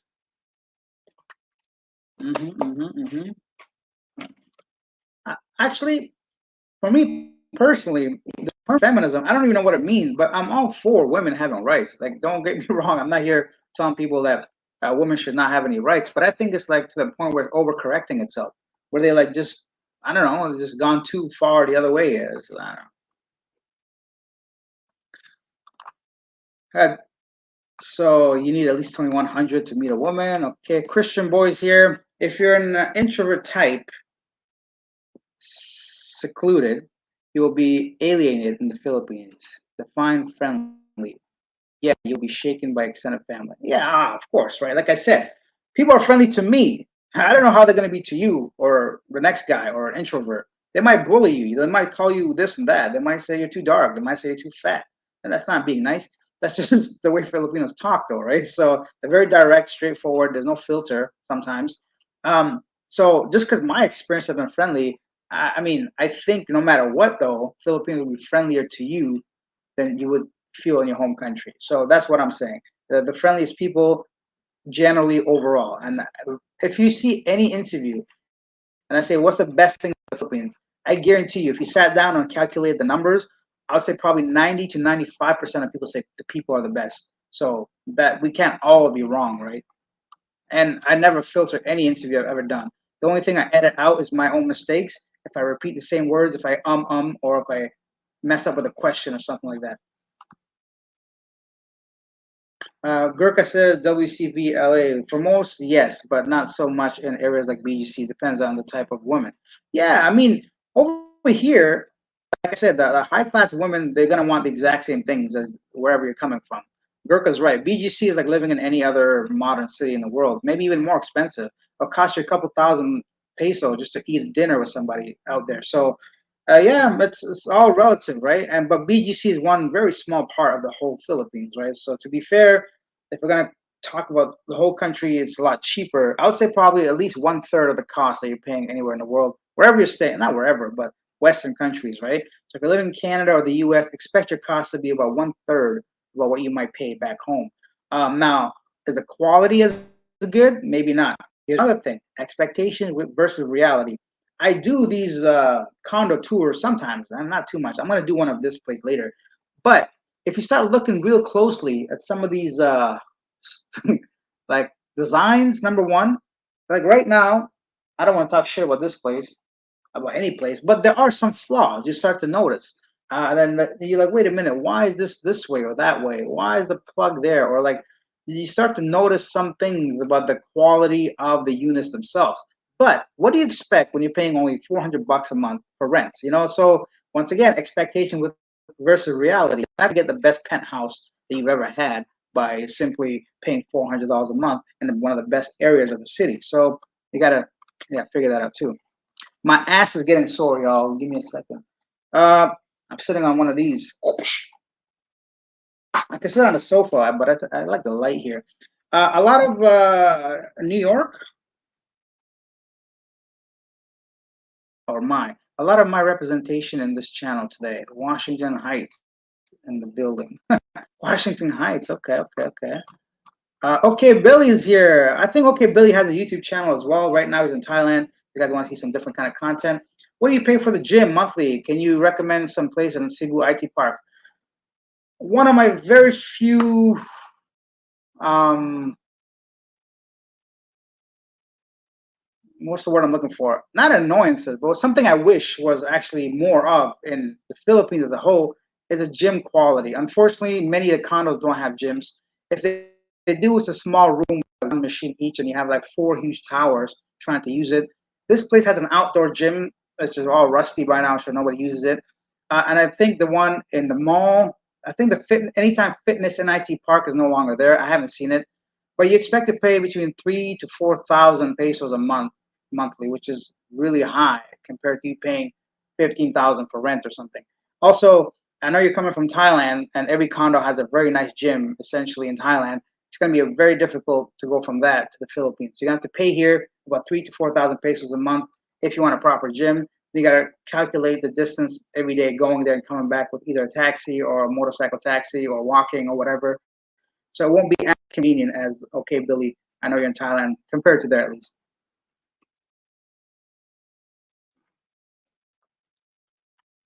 Uh, Barks, I'm a short man, and 5'10" would be looked at as tall in the Philippines. Usually, here, if you're 5'7" or taller, you're considered tall. But yeah, in the West, 5'10" would consider average these days for women at least. But over here, you'd be tall for sure.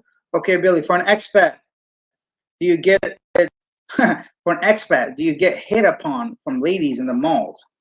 Do you get more attention? I get more attention 100% than like in Canada. I'm invisible. Like unless I know people through work or I just like I do anything about it, nobody would ever approach me. It's just I'm no longer 16 to 22 years old where attraction was there or even older. The point is I would be essentially invisible unless I was driving a Ferrari or something where somebody might look at me. But over here, yeah, you get looked at for sure. And if you're white, even better. If you're fit, even better, right? If you're tall, even better. If you're young, you're the best. You definitely get looked at here. Ladies don't really approach you, at least not in the cities. That's what I'm saying most of the time. Whoever does approach me is usually a prostitute. And I know who they are now because we always frequent the same places. I know the same faces. And I see them talking to different men and holding their arms and going around. So typically in major cities, especially like Cebu Business, IT Park, and BGC Makati area, if a woman approaches you, about I would say 98% they're prostitutes. But in the provinces and the smaller towns, yeah, they would approach you, and they would be genuine local girls that might be interested in you. A lot of times here, you get a father, a cousin, a grandpa, a neighbor, somebody that wants to introduce you to their daughter or their cousin or the neighbor. Like, hey, you knew, I know someone, you might enjoy talking to, and then try to introduce you that way. I have a question. Is there a lack of pride or some sort of issue with property owners not cleaning up their areas? It seems there's lots of pollution in yards in the province and the cities. Yeah, so pollution is a big factor in the Philippines. I know that certain smaller towns are starting to take the initiative. For example, I know San Carlos was really clean. I know Davao City was really clean. When I say really clean, I mean like relatively to the rest of the country that I've been. I don't know what the neighborhoods, subdivision, private properties are like or why it is. I assume it's because they just don't care. I mean, lack of education, maybe growing up, pollution wasn't never a problem for people. This is the way they're comfortable with. Honestly, I can't speak for the whole country or exactly what you're referring to, but I do see pollution being an overall issue in the Philippines. And hopefully, in time and budget and education, people will just be less. Like, even the one thing that's bothered me, though, I'll be honest. Now, this is a cultural thing, and I think I know why it happens, but maybe I'm wrong. In restaurants, when they're done eating, most Filipinos don't clean up after themselves. They just leave everything there and they walk away. Now, I to this day, even though I know why it happens or whatever, I still get up, clean my own stuff, and I put it wherever. I think a lot of that has to do with like they think, okay, number one, let's be honest. I think it's almost like a status symbol.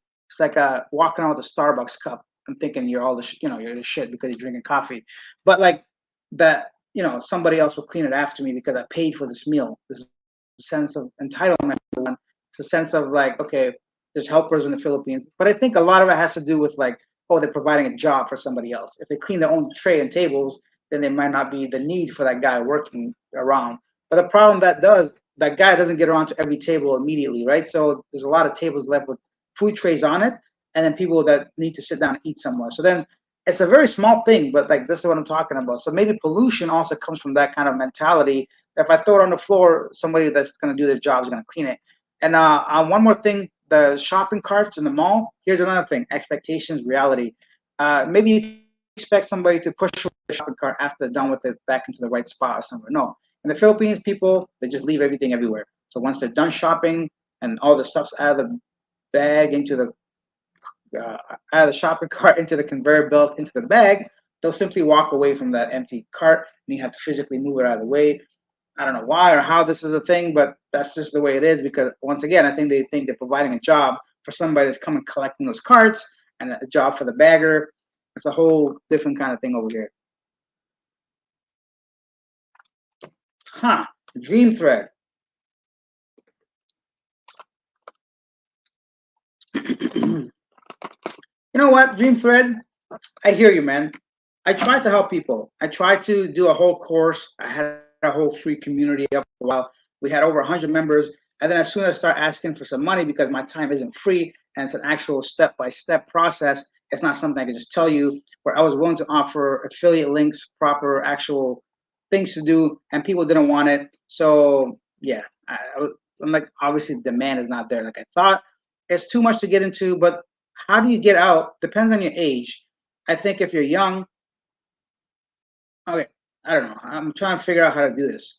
So there's a big like my back is killing me now. There's this big idea that Gen Z doesn't want to work anymore. I don't even think that's true. I think people are tired of working, regardless of what generation. Like, why would you go spend 8 hours every day, give it to somebody else so they can become rich for something that I believe should be universal rights for people?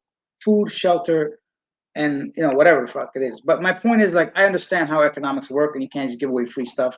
So it's a really tricky thing. But let's not get into the back end of things. I would say number one is the best option for you, regardless of your age. If you're not retired, if you want to stop working 9 to 5, is find a remote job. That's it. Find a remote job, earn US dollars, Canadian dollars, Australian, UK pounds, whatever, and then spend it in Asia or Latin America or Eastern Europe. So you don't want to work 9 to 5, you may not have to. And once you have that job, maybe you can downsize to a part-time job because in these countries you don't need as much money, right? So just working 3 or 4 hours a day instead of 8 hours a day might be enough for you to live very comfortably in Asia. So that would be the ideal situation, is to work online and work part-time but spend over here. Another thing would be, honestly, if you just Google how to like make money online. I'm not saying go do drop shipping because I think that's dead. Drop shipping used to work back then, but now major corporations are doing drop shipping essentially and taking away. It's like anything on Amazon is all major corporations on top of those lists, right? Anyways, so teaching English online, start your own course. If you're a native English speaker, you have an upper hand, right? So your passport, no matter what, will get you a better paying job. You're a native English speaker, you get a better paying job. So you can simply start your own online classes. Teach. There's a bunch of free classes that you just simply search them, download them, and try to teach those to a group of people. Get like 3 clients, for example. Let's start small, even one-on-one, right? There's a whole bunch of like online teaching platforms where you can upload your stuff and you don't even have qualifications sometimes. You can get an online teaching English as a foreign language TEFL certificate for less than $100 these days. Sometimes you don't even have to take the course, let's be honest. You just get the paper. Now, there's too much to get into, but basically look for something online, spend in Asia, and if I ever was to have a child, I would tell them never to work somebody if you can. Like if you don't have responsibility, for me, it's easy to say because I don't have responsibility like a kid, a dying parent, but I don't need money like that where I have to go to work so I can provide for somebody. It's just me. And I feel like as far as I got my physical body and my mind, I could do anything anywhere. So it should be the same kind of concept with you. If you're single, if you don't have any kids, if you're having no legal obligation to pay somebody a certain amount a month, for example, then work for yourself. It's going to be difficult at the beginning, but guess what? Nobody ever made a difference in the world if things were easy, right? Nobody made it anywhere without taking a risk. Anyone that's ever successful failed at some point, unless you're born into money, in which case you wouldn't be on my stream watching this. So, yeah, there's a lot to get into, but those will be some of my essentially. Yes, 25K peso included water, electricity, and Wi-Fi. For me, it is because, like I said, I've networked here. I know people here, and but you might probably pay about 30 to have this exact same thing here. Um, but yeah, you can negotiate. You can talk them into it, especially if you're staying 1 month. Doesn't make sense for you to like wait for electricity bill and water bill. But okay, Billy, I don't know if you've ever been to the Philippines before, but it's going to be different than condos in Thailand for sure.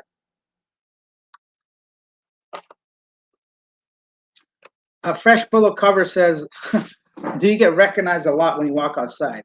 I'll tell you the first time I got recognized, it was in Thailand. I remember the first time somebody actually recognized me from a YouTube video. It felt so surreal. I am not a very egotistic person, so to me, it was not really uncomfortable, but it was just like a really weird moment. I was walking across the street and somebody waved me over, and she was really attractive, right? And I'm like, "Hey, what's up, right?" Like, shit, I'm sweating. So hey, what's up? And ended up being a girl and her boyfriend. Like, hey, we saw your videos. Thank you so much for helping us get to Thailand. Because at the time there was this thing called the Thai Pass, and getting that was kind of like step-by-step guide. I made a video, and I think they really appreciated it. So that was the first time, and I thought it was so cool. Basically, now I get recognized daily. Basically, like I do every day, somebody comes up to me or waves at me or say, "Oh, you have a channel." Happens from the elevator to the market to the mall. So yeah, and that's just not even including all the people that do recognize me, but they don't want to say hi. They're shy because I get messages sometimes. I saw you here. I saw you there, and I always say, if you see me, guys, say hello. I'm a regular guy. I want to say hello to everybody. So yeah, I get recognized daily here now. I watch Dustin Backpacks. I guess that's a channel.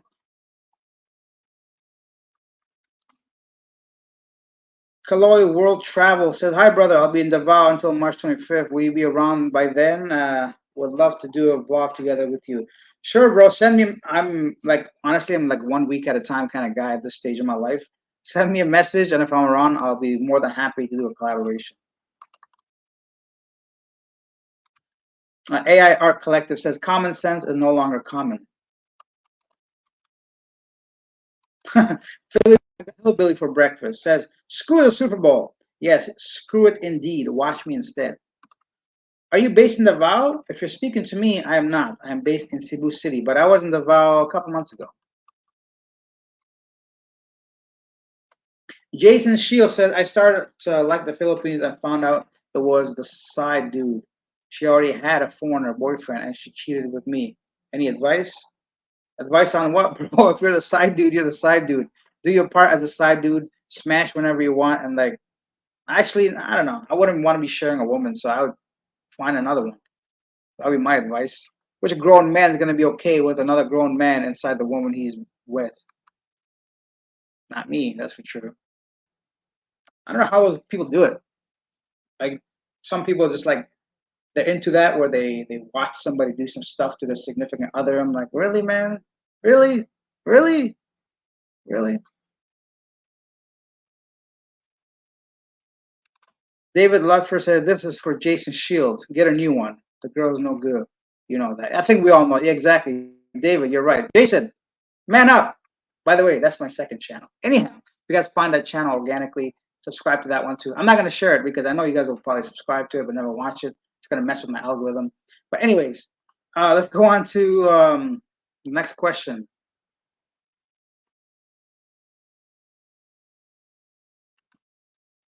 Jose says Filipino people call black men negro, black Filipinos morena. Yeah, those terms are just rooted in Spanish. I think we're talking about the N word specifically. Andrew, you trying to stalk me, bro? You trying to stab me in my sleep? Oh, Patrick, he said 97420 Empire said it's much more complex than that. The reasons are more to do with tech changes and class warfare. Yeah, it's a whole slew of stuff. Like this is just like I could be talking shit. I don't know nothing, but that's just from my personal experience and thoughts regarding any of these matters, right? Like you can come here and within the first day meet the love of your life, have kids by the next week, and live the most happiest life and say, you know, that guy was talking a lot of shit about being aware of reality expectations.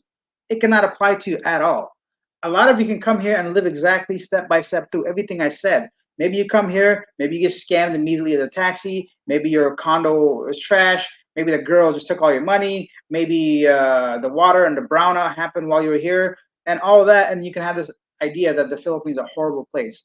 So anything can happen to anyone, but that's why it's important to have like this open mind. Don't come here thinking the Philippines is the answer for you if you don't have the answers for yourself. You have to be open to adapting, to changing, to being okay waiting around for a lot of things. But if you allow that to happen, you're gonna meet some of the most wonderful people.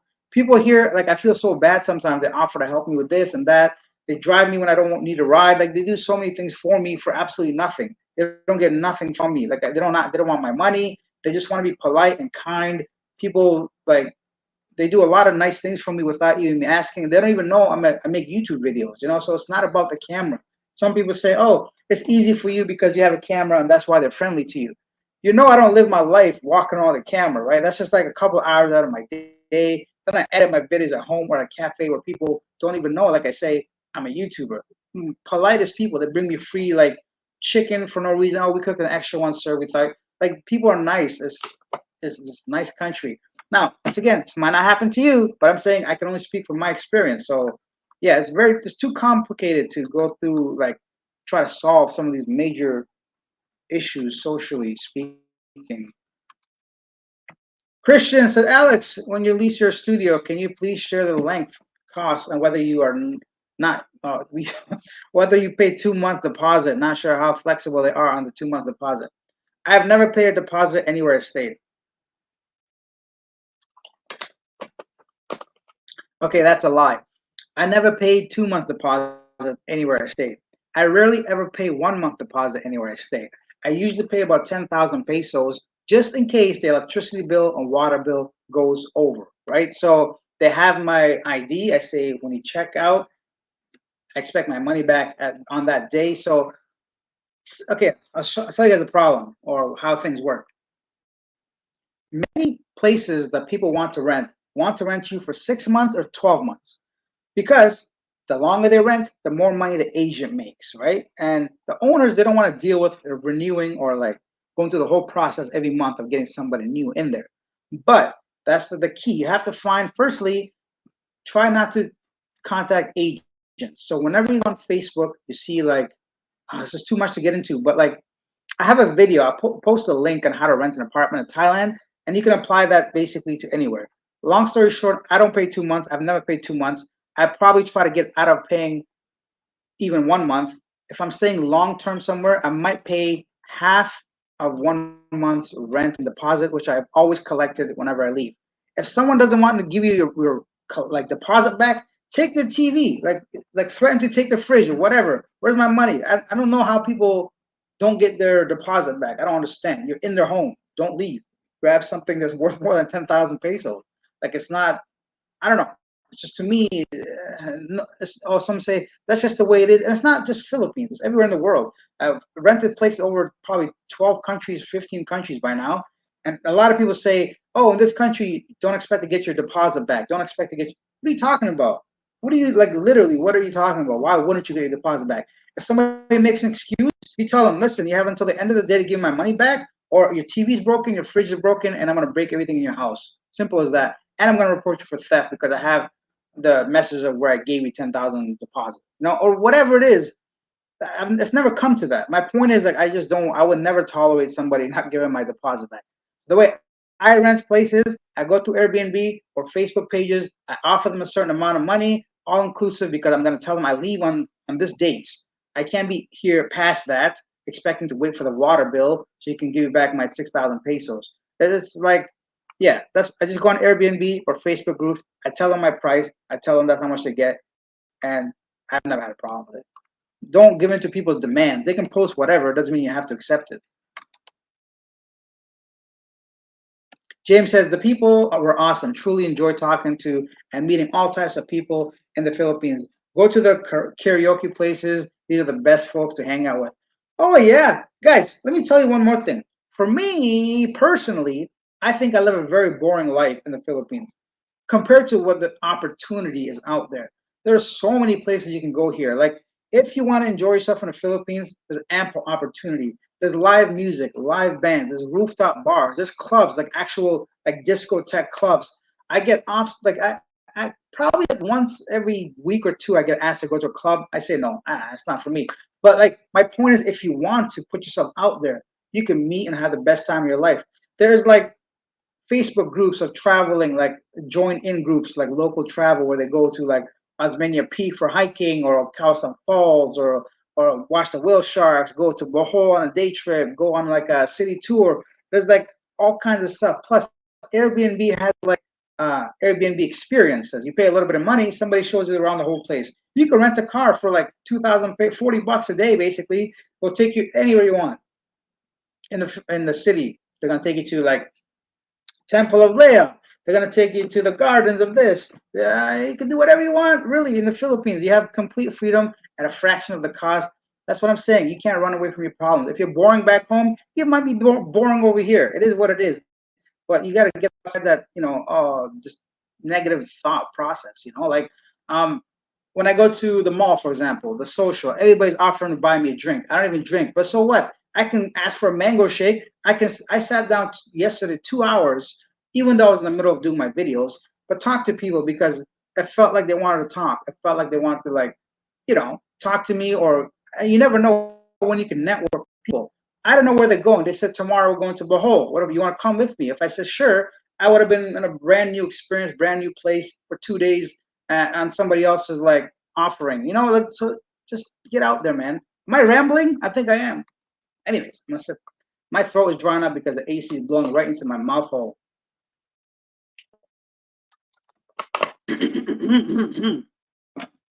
Ahem, ahem.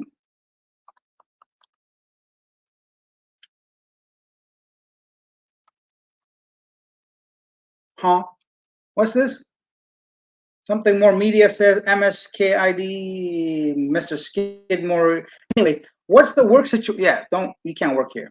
I'm just gonna stop you right there. What's the work situation in the Philippines? Is it like Thailand where you are very limited and must have a degree, and pay is terrible compared to the West?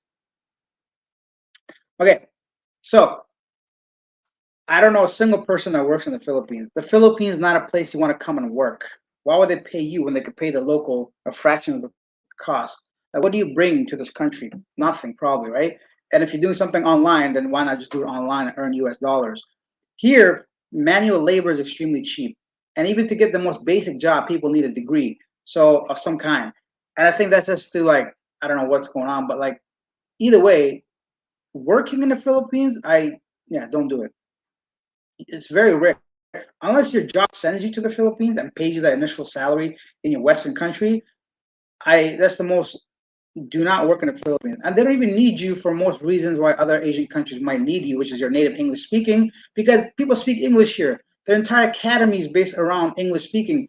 The reason why there's so many Koreans here is because of English. The reason why so many Indians are here is because of like the schools for medical, because standards are lower and they get their basically license faster.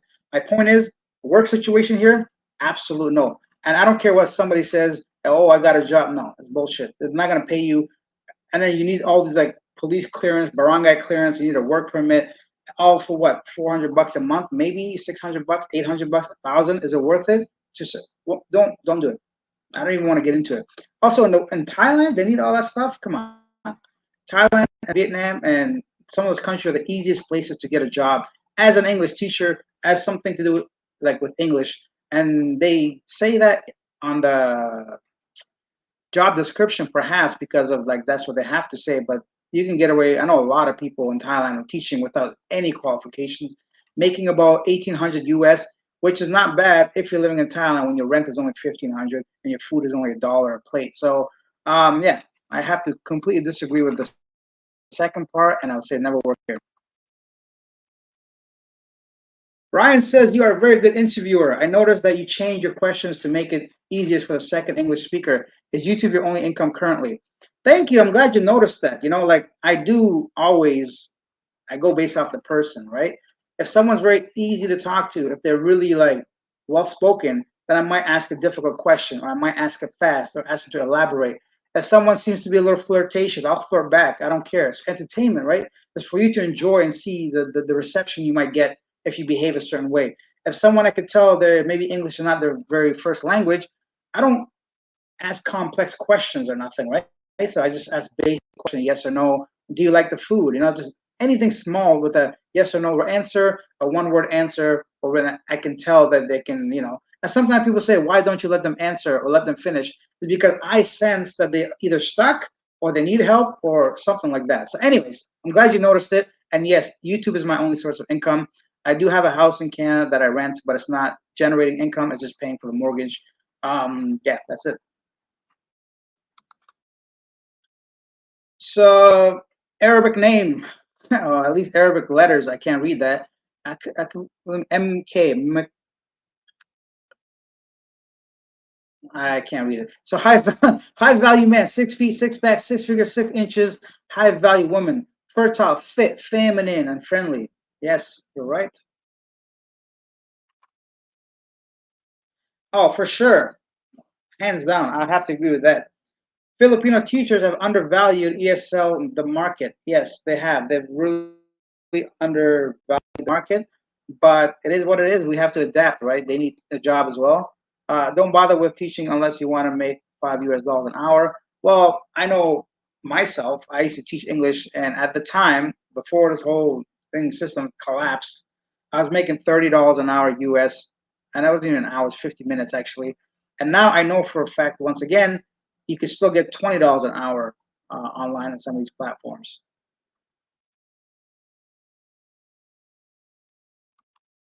So Mark says it's a dump. I had to do 5 years there and got out as soon as I could. Yeah, see, Mark's experience has been different than mine and some other people's. He feels like it's a dump and he had to leave after 5 years. I assume he was there for a job or something that kept him there for a while, but yeah. Okay, so we're near the end of the questions. An hour and 43 minutes. Very long. Let's see if we can cross 2 hours.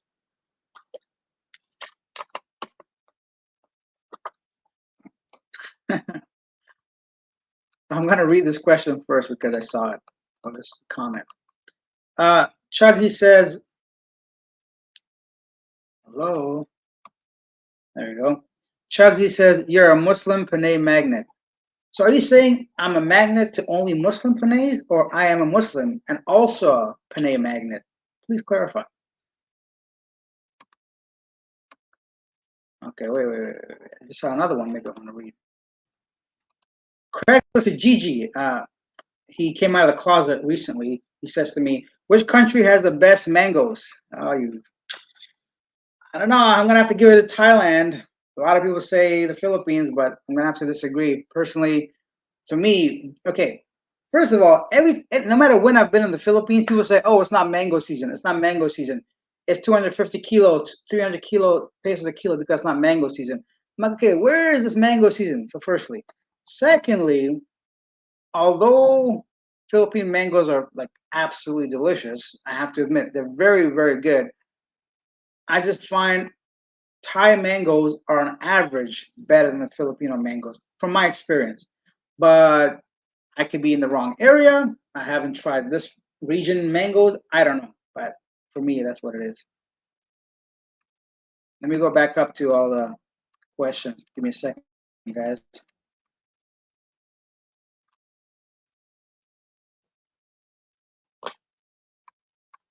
Frosty says, I agree on the restaurant because there will be staff workers that will help due to some cleaning tables. Clego is optional where and appreciated, but not a standard. Yeah, clean as you go, right?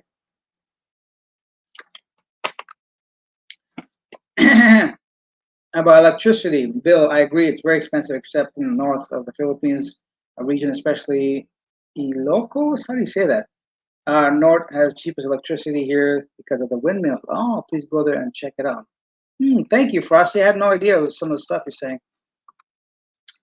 Hamas, James says, I looked for you when I was there. I wanted to thank you for all your info and videos and in person. I will subscribe and join for thanks. Thank you. You're the best. Thanks, James. I appreciate it. Thank you for being a member as well. Fresh Aloha in the house. Love your channel, brother. I've been there soon. Your random TVs on the streets are awesome. Aloha. Thank you. I'm glad you like it. And aloha. I hope you enjoy your trip here. Um, can Makati compete with BGC? Honestly, I don't know Makati well enough to say anything. I wasn't there long enough at all to have any opinion on it, so maybe somebody else can help me with that question.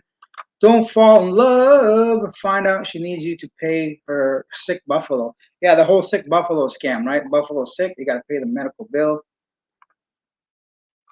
Andrew CJ says, "Hey mate, just joined. I'm back in 2 weeks. Where are you?" Right now, I'm in Cebu City. Andrew, welcome back, and yeah, good luck with your stuff too, man. Let me know whenever. But I should be here by then. Frosty, Andrew Carter, Makati City is already a city with so many buildings, a central hub for foreigners. BGC is a part of the Tagak city, and these cities are part of Metro Manila. Yeah, you know something I found out recently. I didn't realize how big the Metro Manila area was because 13 out of the top 50 most congested places by population is in Manila. I'm like, what? So 13 out of 50. Can you imagine that? It's a lot of places. Oh, I don't like this. What do you call it? StreamYard because you have to click on it like 2 or 3 times before the message gets like revealed. Elliot, the 2 month deposit is okay. Have had no issues at all. Perhaps, yeah, and maybe for you because you probably stayed there at least a year. For me, I never stay anywhere a year, so it doesn't make sense for me to stay somewhere for 2 months and then pay 2 months deposit on top of it. If it works for you, it works for you. Just make sure you get everything in writing. Make sure everything's clear. Don't take people's words for anything. Have it all in writing with signatures, IDs, and all that. Erico said hello from Australia. Elias says social is nice. Yeah, so there's two socials. One is at the mall, the social. One is at the park social in the park near IT Park. Fresh Pillow Cover says, do you consider buying the DJI Pocket 3 camera? No, because for me, I'm very, very simple man. I'm very basic. My camera right now does everything I need it to do because I only export in 1080p resolution and it's more than enough. So I don't need a high definition camera for the types of videos that I make. In the future, if I get more involved into like food and some stuff where I need a high quality camera or better quality camera, I might consider it. But the GoPro 10 has been good for me for now, so maybe I'll consider an upgrade at some point. Eric said, I believe Luneta Park in Manila has a lot of traditional material arts that people can try too. Yes, it's a very big park. I've been there myself. You're absolutely right. Ilya says, remote work is what you want. Yeah, that's the new American dream, guys. The new American dream is to work online, live abroad. That's it. Make US, spend local.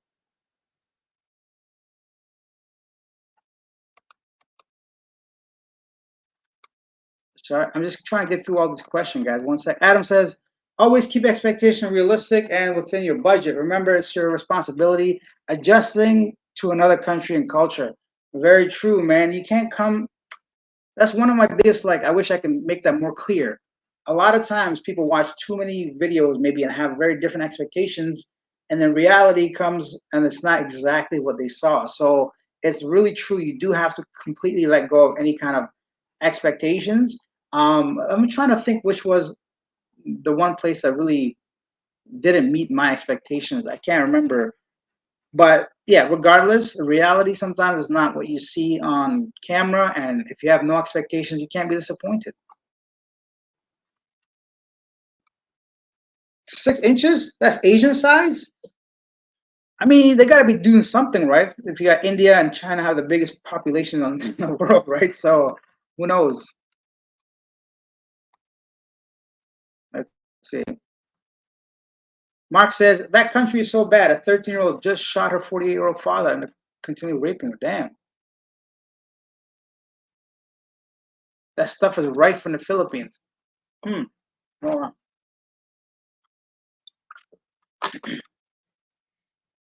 yeah, that's messed up. But I think a lot of that comes from, like, I mean, no country's perfect, right? You can name one country right now. I tell you what's going on there. Maybe I won't know personally, but if you, it's just it's horrible. I don't know what to say about that. Terrible. Yeah, exactly. Adam Kidd says, try to find remote work online to supplement your overseas income. Well said, Adam. I agree. Okay. Uh, Lawler says Thailand exports mangoes worldwide. What? Did I click on the wrong one? Sorry, guys. One sec. Why this? Okay, there we go. That's the one I meant to click on. Yep, I read that earlier. Chugsy says, just troll him, bro. Thanks for being a good sport. No, no, it's fine. My point was, I was gonna say I'm a Panay magnet of Muslims and Christians. So I wasn't sure if you're saying like I only attract Muslim girls, or my rebuttal would be like I attract all women. Doesn't matter. No worries. You guys can say whatever you want on the channel. I'm not gonna get offended. And if it's too stupid, I'm just gonna kick you off the channel completely. So that's it. Uh, hey Alex, when are you gonna post the? Did I? Yeah, I read this. What? What is going on? Why are the comments all over the place? I read this like 15 minutes ago. Um, guys, like, if you want your comment to be read first, because I'm starting to lose everything, use the, because I think we have 8 more minutes. Use the super stickers, and it'll pop up at least like these guys, and I'll be able to see it cleaner, or faster. Is what I'm trying to say. If not, just give me a second while I try to sort out where we're at. Sorry, guys. One sec. Uh, there we go. In Thailand, I pick mangoes from our tree when in season. Mangoes over sticky rice. Yumbo. Yes. I saw a Michelin star mango sticky rice place, man. I love the Thai mango sticky rice. Delicious. I'm going back today just to try some. No, that's really good. Craigslist Kijiji. He came out of the closet recently. Do you remember your first trip out of the country? If so, how do you remember what your first thoughts were? Yeah, I remember my first trip out of the country. It was with my ex best friend. Him and I went to Thailand, and it was an incredible journey. We still talk about today and reminisce those days in the past. Things have changed. We're no longer young men, and also, yeah, Thailand's also changed. It's not doesn't have that allure as it once did when I was there. Still good though, but still, yeah, long time ago.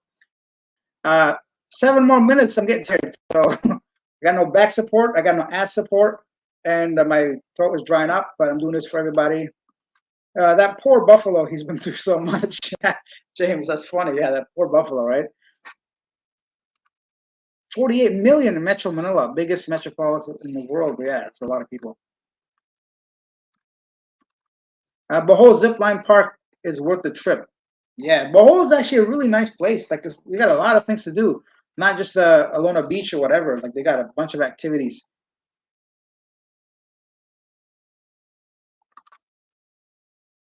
Yes, 1 year, not only in writing, also take pictures when you receive the unit to avoid issues when you leave.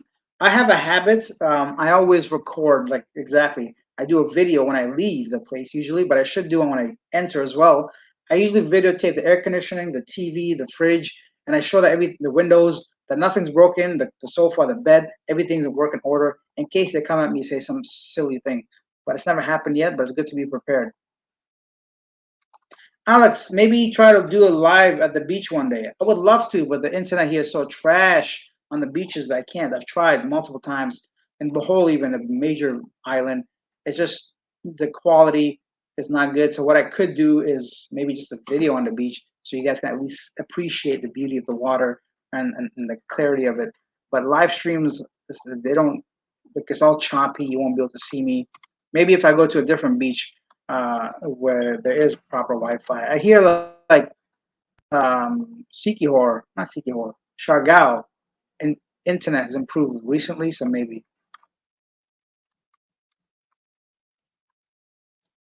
Indian says, whatever happened to the homeless British guy? Did he get deported? I don't know. So when I left, I gave him with everything he needed to help himself off the streets, and I know he did uh, for a while. But I don't know what happened now because I've been to like 3 different countries since then, 4, I guess.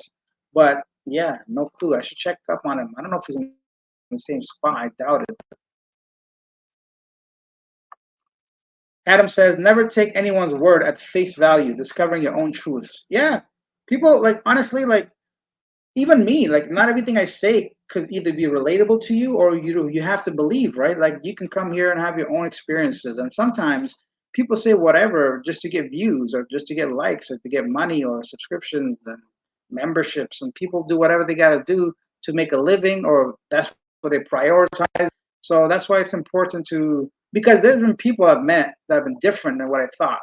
So, and because either I saw them on social media, in person, one of the biggest disappointments in my life in that situation was like an athlete I thought was a very nice guy, but then when I saw him and what he did, it was just like, what the fuck is going on here? Anyways, that's a whole other story about childhood trauma, you know. Anyway, let me finish this.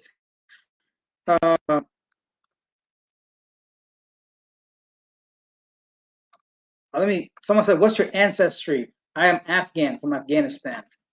Number, not number. Okay, Billy says, can you find a 25K peso room to include rent, water, electricity? If so, where's a good place to check online? Yeah, you can. Like I said, this place right now is 25 and all that's included. Just be sure you let your terms know.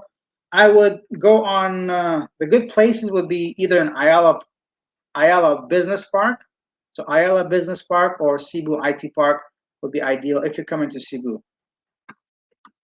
I don't work in the Philippines, sir. YouTube is my only income, and I'm 37 years old. Gotta go. Have fun, people. Elias, thank you for being here. I'm gonna finish this up, wrap it up soon, guys. So, any final questions, feel free to ask them.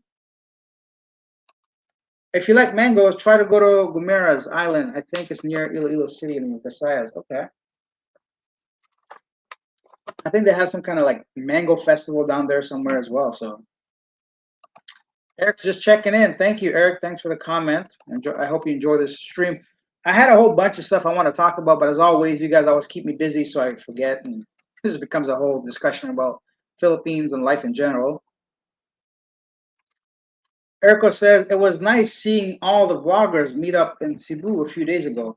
There's always meetups here. Like people, half the guys sitting at some of these bars are vloggers sometimes. So yeah, it was nice. I wasn't there for it. I get invited to some of these, and I go to some that meet my schedule. But sometimes I'm just not around, or I'm busy doing other stuff.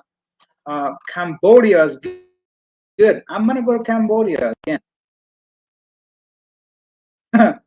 Chuggy says, no need for clarification. I'm one of those passive racists to try to get away from Canada. You can block me and fine with it. I don't know what a passive racist is, but if you're referring to the cultural change in Canada, I think it's nothing to do with race. It's what those countries bring to Canada with their lifestyle, right? So a lot of like if you go to, it's just like anywhere. Look at Russians in Thailand right now. I don't think anybody's racist towards Russians, but they don't like what they're doing to the country and how they're behaving and what they consider normal. I think people have problems with those things, but I don't think people hate them for the color of their skin. So it's a really weird situation going on here. Samoa is a nice place. I'm sure it is. Yes, help others learning when to say no. You have to be able to say no. You can't just go around throwing money at everything. Tanga's a nice place. Craigslist Kijiji says, man, why you gotta quiz me like that? I think I know. He's trying to say, why do I have to quiz you like that? Because my friend, you ask questions and I answer them. Also, take before pictures when renting anything overseas. Yeah. Okay, guys, I'm dying over here. Not dying. I shouldn't say that, but I'm lower energy levels are creeping over me. So let's see. Chuggy says you're actually pretty cool and not like the rest. I'm native. Everyone is an immigrant to me on my land and Canada, so don't take it personal. I don't. And if you're native, you have the right to say anything you want about foreigners on your land, especially Canada. We know like not everybody knows about the history of all the tragedy that happened in schools and all that, especially. Okay. Who is this? Every man repeats a story. Mr. Mark Wannabe. I have never done an interview with you, but I guess if you want to do another one, I don't think I'll ever go back to Dumagetti, but one day. Have you been to Mexico? I haven't, but I will. I can't wait to eat those tacos, man. For $1 a taco, maybe. Charlie says, thank you. You're welcome. All right, guys. Thank you for being here. Thank you for asking questions. Thank you for being part of the live and the channel. I got a special Valentine's Day video coming out tomorrow with a surprise twist with all the interviewees. And